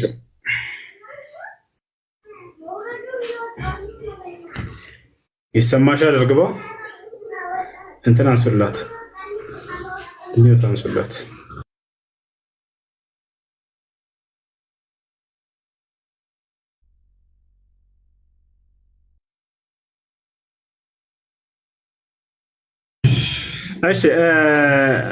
እሺ አይሰማም መሰለኝ። እስኪ አንድ ብሌን አስገቡት ቢስተካከል። እሺ እርግቧ ይሰማኛል። እሺ እስልምና እንድትቀበይ ማንም ያስገደደሽ ጫና ያደረገብሽ የለም። በራስሽ ፈቃድና ፍላጎት ነው አይደለ? አዎ በራሴ ፈቃድ። አይ የምለውን ቃል እየተከተልሽ በይሽ። እሺ አሽሀዱ አላ ኢላሃ ኢላላህ ወአሽሀዱ አና ሙሐመደን ረሱሉላህ ማሻአላህ ጨርሰሻል። አላህ ምስጋና ይገባው። ከዚህ በኋላ ሙስሊም ሆነሻል። አሁን ያልሽው ቃል የሻሃዳ ቃል ወይም የምስክር ቃል ይባላል። ማንኛውም ሰው ወደ እስልምና ሃይማኖት ሲገባ ጊዜ የሚሰጠው የምስክር ቃል ነው። ትርጉሙ አሽሀዱ አን ላ ኢላሃ ኢለላህ ማለት እነሆ ከአላህ በስተቀር በእውነት የሚመለክ ሌላ አምላክ የለም ብዬ መሰክራለሁ ማለት ሲሆን፣ ወአሽሀዱ አነ ሙሐመደን ረሱሉላህ ማለት ደግሞ ሙሐመድም የአላህ መልእክተኛና ነብይ ናቸው ብዬ መሰክራለሁ ማለት ነው። እንግዲህ አንድ ሰው ወደ እስልምና ሲገባ ጊዜ ትልቅ ያገኘው ጸጋ ምንድን ነው? አምላኩን አላህን ማገኘቱ ነው። ከኢስላሞች በሌላ መንገዶች ላይ ያሉ ሰዎች ያን የአብርሃም የይስሐቅ የያዕቆብን የሙሴን የዳዊትን የመሲሁን የማርያምን አምላክ አላገኙ። ነገር ግን በሌሎች አማልክቶች ላይ እየዋለሉ ነው ያሉት። አምላክ አላህ ስብሐነሁ ወተዓላ ሲናገር እኔ የአብርሃም የይስሐቅ የያዕቆብ አምላክ ነኝ እያለ የሚናገር ነው። ቃለ ስብሐነሁ ወተዓላ ኢና አውሐይና ኢለይከ ከማ አውሐይና ኢላ ኑሕን ወነቢይነ ሚን ባዕዲህ ወአውሐይና ኢላ ኢብራሂመ ወኢስማዒለ ወኢስሐቀ ወአዩበ ወዩኑሰ ወሃሩን ወሱለይማን ወአተይና ዳውደ ዘቡራ። አምላክ አላህ ሲናገር ሙሐመድ ሆይ እነሆ ወደ ኖህ ራእይን ሳወርድ እንደነበር ዛሬ ደግሞ ወደ አንተ አወረድኩልህ። ከኖህ በኋላ ወዳሉትም ነቢያቶች ወደ አብርሃም፣ ወደ ኢስሐቅ፣ ወደ ያዕቆብ፣ ወደ እስማዒል፣ ወደ ኢዮብ፣ ወደ ሙሴ፣ ወደ ሃሩን፣ ወደ ዮሴፍ እንዲሁም ወደ መሲሁ ሳወርድ የነበርኩት እያለ የሚናገር ነው። እንደአጠቃላይ ዛሬ ወደ ኢስላም ገብተሻል። አንድ ሰው ኢስላምን ከተቀበለ በኋላ ምን ማድረግ አለበት ወደሚለው ስንመጣ ጊዜ ሻወር ይወስዳል፣ ራሱን ለሶላት ዝግጁ ያደርግ ዘንድ። ከዚያም ሶላት መስገድን ይጀምራል ማለት ነው። ሶላት ትልቁ የአምልኮ ስርዓት ነው። ይህን አምልኮ ስርዓት የምንፈጽመው ለአምላካችን ለአላህ ስብሐነ ወተዓላ ብቻ ነው። አምላክ አላህ ሲናገር በቁርአን ላይ ፈሰሊ ለረቢከ ወንሐር ይላል። ለእኔ ለጌታ ብቻ ስገድ፣ በእኔም ስም ብቻ ሰዋ እያለ ይናገራል። በሌላ ቦታ ላይ አምላክ አላህ ስብሐነ ወተዓላ ሲናገር ይላል ቁል ኢነ ሶላቲ ወኑሱኪ ወመሕያየ ወመማቲ ሊላሂ ረቢል ዓለሚን ይላል። ሙሐመድ ሆይ ስግደቴም፣ መስዋዕቴም፣ ህይወቴም፣ ሞቴም ለዓለማቱ ጌታ ለአላህ ብቻ ነው በል እያለ ይናገራል። ስለዚህ ሶላትን ለአላህ መስገድ ትጀምሪያለሽ ማለት ነው። ይህን ሶላት የምንለውን የአምልኮ ስርዓት ነቢያቶች ሁሉ ሲሰግዱ ነበር ለአላህ ስብሐነ ወተዓላ። መሲሁ ምን አለ? ወአውሳኒ ቢሶላት አለ። አምላክ አላህ ሶላትን እንድሰግድ አዞኛል አለ። ይሰግድ ነበር። ልክ እንደ ዘከርያ ሲሰግድ ነበር። ፈናደትሁ ልመላኢከቱ ወሁወ ቃኢሙን ዩሰሊ ፊል ሚሕራብ። ዘከርያ በሚሕራቡ ውስጥ በመስገጃ ቦታው ላይ ቆሞ ሲሰግድም መልአኩ ገብርኤል መጥቶ ብስራቱን እንዲሰጠው አናገረው ይላል። እና አብርሃም ይሰግዱ ነበር። አብርሃም ምን አለ? ረቢ ጅዐልኒ ሙቂመ ሰላቲ ወሚን ዙርየቲ አለ። ጌታ ያላህ ሆይ ሶላትን በአግባቡ ጠብቄ የምሰግድ አድርገኝ፣ ከዘሮችም እንዲሁ ጠብቀው እንዲሰግዱ አድርግልኝ እያለ ይማጸን ነበር። ነቢያቶች ሁሉ በጥቅሉ ሲሰግዱ እንደነበር አምላክ አላህ ሲናገር ወጀዐልናሁም አኢመተን የህዱነ ቢአምሪና ወአውሐይና ኢለይሂም ፊዕለል ኸይራት ወኢቃመ ሰላት ይላል። ነቢያቶችን ሁሉ ሶላትን እንዲሰግዱ ትእዛዝን አወረድኩላቸው እያለ አላህ እሺ። እና ስለ ሶላት አሰጋገድ አብረውሽ ያሉ ልጆች ካሉ እንዲያስተምሩሽ እናገራለን፣ ያስተምሩሽ። ከዚያም በኋላ ሶላት አሰጋገድ ከተማርሽ በኋላ መስገድ ትጀምሪያለሽ ማለት ነው። ሌላው አንድ ሰው እስልምናን በመቀበሉ ምን ያገኛል ወደሚለው ስንመጣ፣ አንደኛ በሰለመበት ቀን ያለፈ ኃጢአቱ ሁሉ ይማርለታል። በቀጣዩ ዓለምስ ከተባለ የዘላለማዊ ህይወትንና በዚያም ውስጥ ገነትን እንደሚወርስ አላህ ቃል ገብቶለታል። እንኳን ወደዚህ ወደ ነቢያት መንገድ አላህ ሱብሓነሁ ወተዓላ መራሽ፣ እንኳን ደስ ያለሽ ብለናል እህታችን። ከዚህ በኋላ ሙስሊም ነሽ። እንኳን አብሮ ደስ አለን። እሺ ከላይ ኤደን ሰላም፣ እንዴት ነሽ?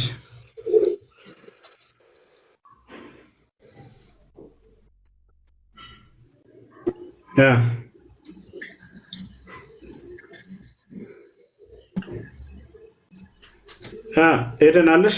ሰላም እንዴት ነው? ደህና አልሐምዱሊላህ። ደህና ነሽ? ቅድም ሸበካ ነበር ያስወጣኝ። እሺ ያው እናውቃለን። እሺ ከዚህ በፊት ሙስሊም ነበርሽ ወይስ አይደለሽም? አይደለሁም። ኦኬ እሺ የምለውን ቃል አብረሽ እየተከተልሽ በይ። እሺ ኦርቶዶክስ ነበርኩ። አይሽ የምለውን ቃል አብረሽ እየተከተልሽ በይ። አሽሃዱ ላ ኢላሃ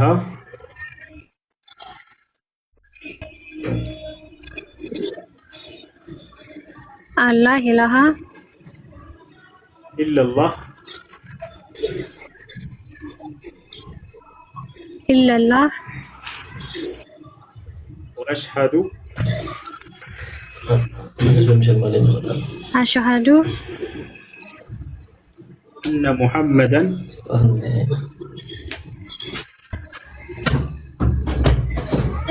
እነ ሙሐመድን አነ ሙሐመደን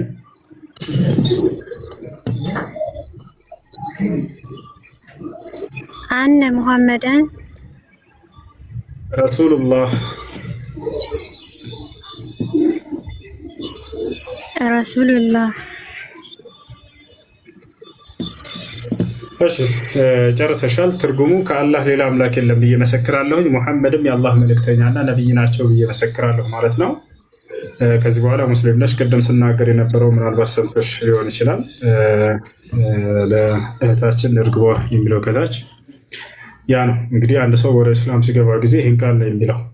በየዘመናቱ ነቢያቶች በሚያስተምሩበት ዘመን የሻሃዳ ቃል በዚሁ መሰረት ነበር። በአንዱ አምላክ በአላህ ያምናሉ። ከዚያም በዘመኑ የተላከውን ነቢይ እንደ ነቢይ ይመሰክራሉ። ለምሳሌ የመሲሁ ዘመን ሰዎች ሐዋርያቶች እንዴት ወደ እስላም እንደገቡ ሲገልጽልን በሱረት አልማኢዳ ምዕራፍ 5 ቁጥር 111 ላይ ወኢዝ አውሐይቱ ኢለል ሐዋርይን አን አሚኑ ቢ ወቢረሱሊ ቃሉ አመና ወአሽሀዱ ቢአንና ሙስሊሙን ይላል። ወደ ሐዋርያቶችም የትእዛዝ ቃሌን ባስተላለፉ ጊዜ አስታውስ ይላል። የተላለፈው ትእዛዝ ምን ነበር? ለእኔ በአምላካችሁ በአላህ እመኑ፣ በላኩላችሁ መልእክተኛም እመኑ ተባሉ። ስለዚህ በአንድ አምላክ በአላህ ማመንና በተላከው መልእክተኛ ማመን ያ ነው። ስለዚህ ቃሉ አመና አምነናል አሉ። ወአሽሀዱ ቢአንና ሙስሊሙን እኛ ሙስሊሞች መሆናችንንም መስክር አሉ ይላል። የሙስሊምነታቸው ማስመሰሪያ ቃል እርሱ ነበር፣ ሻሃዳ ቃል ነበር እና ስለዚህ ከዚህ በኋላ አማኝ ሆነሻል፣ ለአላህ ምስጋና ይገባው። እሺ ኤደን የሚለውን ስም መቀየር ግዴታ አይሆንብሽም። መቀየር ከፈለግሽ መብትሽ ነው። ኤደን አንዱ የጀነት ስም ነው። በነገራችን ላይ በኢስላም አስተምህሮ ጀነት 8 ክፍሎች አሏት። ከነዚያ ከጀነት 8 አይነት ደረጃዎችና ክፍሎች አንደኛው ኤደን ትባላለች፣ ወይንም ደግሞ አድን ትላለች። አላህ በቁርአን ላይ ይጠቅሳታል። ጀናቱ አድኒን ሙፈተሐትን ለሁሙል አብዋብ ይላል። ጀናቱ አድን አደም ዓለይሂ ሰላም አባታችን አደም የነበረባት የጀነት ክፍል ኤደን ትባል ነበር፣ ወይንም አድን ጀነቱ አድን ትባላለች። ታውቃላችሁ? እስከዛሬ በክርስትና አጠራር ኤደን ብለው ይጠሯታል። ነገር ግን አላህ ስብሐነሁ ወተዓላ አደን ብሎ ጠርቷታል። ችግር የለውም እና ስለዚህ ከዚህ በኋላ መቀየር ከፈለግሽ ስምሽን መብትሽ ነው። ሐያት ወይንም ኢክራም ወይንም ሱመያ ወይንም ሰዓዳ ወይንም ደስ ያለሽን መሰየም ትችላለሽ። ሐያት ቢሆን ደስ ይለኛል ፈቃድሽ ከሆነ ያ ነው። እሺ ሶላት የሚያስተጋግድ የሚያስተምሩሽ ሙስሊም ጓደኞች ምናምን ካገኘሽ አናግራቸው። ኔትወርኳ ሰጥቷታል። አሁንም ያን አድርጊ። እስላማዊ ትምህርቶችን ተማሩ፣ ተከታተሉ። ከዚያም ጥያቄዎች ለሚቀራችሁ ድረስ ጊዜ መጠየቅ ትችላላችሁ። ያልገባችሁ ነገር ካለ ይሄ ነው። እሺ ጥያቄ ያለ ይቀጥል። ሰማሁት። እንዴት ነህ? እሺ ጥያቄ ያለ ይቀጥል። ሰላም ነው። እንዴት ነህ? እንግዲህ አንድ ጥያቄ ነው። እሺ ቀጥል። ተጠይቀሽ እኔ ቁርአን ላይ ነው አንዲት አያ ስላልገባች እንድታብራራልኝ ነው። ሱረቱል ፋጢር ላይ ቁጥር 28 ኢነማ የኽሸላህ ሚን ኢባዲሂል ዑለማ የሚለው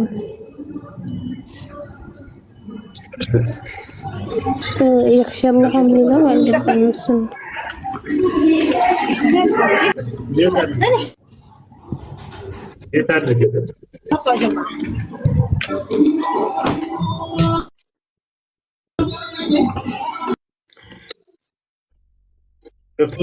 አውቃለሁ የት እንዳለ ምንም ኢነማ የኽሸላህ ሚን ዒባዲሂ አላህን ከማንም በላይ ይበልጥ የሚፈሩት ዑለሞች የእውቀት ባለቤቶች ናቸው ማለት ነው። ያ ማለት የግዴታ ዓሊም መሆን አይጠበቅበት። ዓሊም ሳይሆንም አላህን ሊፈራ የሚችል ይኖራል። ነገር ግን ይበልጥ አላህን የሚፈሩት ለማለት ነው። ኢነማ የኽሸላህ ከማንም በላይ አላህን የሚፈራው አልዑለማ ዑለሞች ናቸው እያለ ይናገራል። እሺ ነቢይ ሙሐመድን ነቢይ አድርጎ የላከው ማን ነው ይላል። እነ አብርሃም እነ ኢስሐቅ እነ ያዕቆብን ሲያናግር የነበረው አምላክ ራሱ ማስረጃ በቁርአን ላይ ላሳየ። አምላክ አላህ ሲናገር ሙሐመድ ሆይ እነሆ ዛሬ ወደ አንተ ራእይ አወርድልሃለሁ፣ ከዚህ በፊት ከአንተ በፊት ወደ ኖህ፣ ወደ አብርሃም፣ ወደ ኢስሐቅ፣ ወደ ያዕቆብ፣ ወደ ክርስቶስ ራእይ ሳወርድ የነበርኩት አምላክ እያለ ይናገራል። እነዚያን የቀደሙትን ነቢያት ነቢይ አድርጎ የላካቸውና ያናገራቸው አምላክ ራሱ ነው። ነቢ ሰለላሁ ዐለይሂ ወሰለም ነው ነቢይ አድርጎ የላካቸው። ያ ነው። እሺ ጥያቄ ያለ ቀጥል።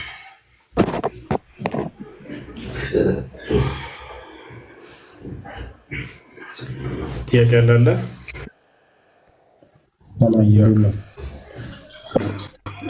ሰላም ነው። አማን ነው። አልሐምዱሊላህ። እሺ ከሚጮህ ጋር አቆ ልጆች ስትገቡ ማለት እሺ ቀጥሉ። መስለም እንዴት ነው? መስለም ፈልጌ ነው።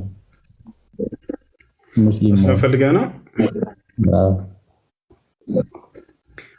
አየሽ፣ እስልምናን እንድትቀበል ያስገደደ ወይም ጫና ያደረገብህ አካል የለም። በራስህ ፈቃድና ፍላጎት ነው አይደለ?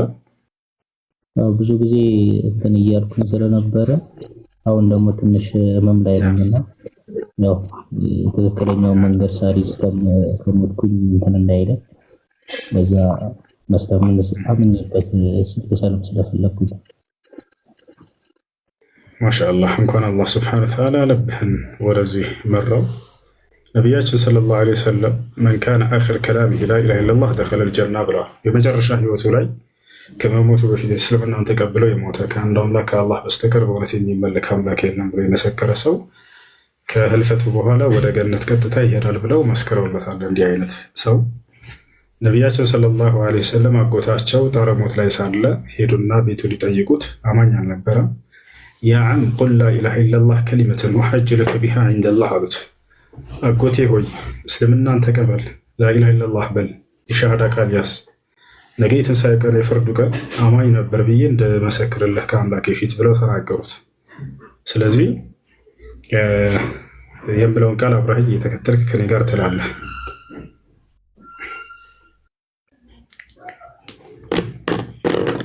ይሰማል?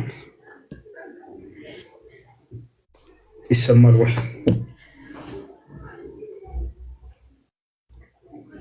እሺ ኔትወርክ ይቆራርጣል መሰለኝ። ይሰማል?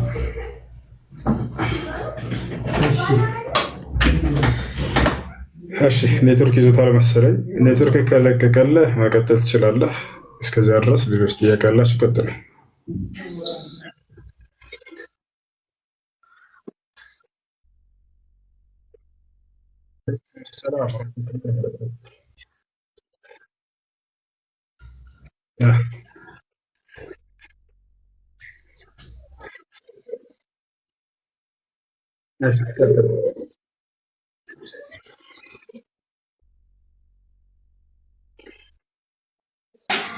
የሱብህ ሶላት ነበርና ከዛ መስጊድ ውስጥ ነው ጀማ እየሰገድን የመጀመሪያውን ረካዓ ፋቲሃን ቀርተን ከዛም ሌላ ሱራ ጨምሮ ኢማሙ ሩኩ ወረደ። ከዛም ሩኩ ወርዶ ተነስቶ ሌላ ፋቲሃ ጨመረ፣ ሌላ ቁርአን ማለት ሌላ ሱራ ጨመረ።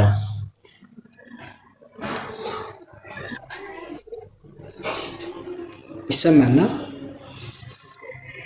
ይሰማልና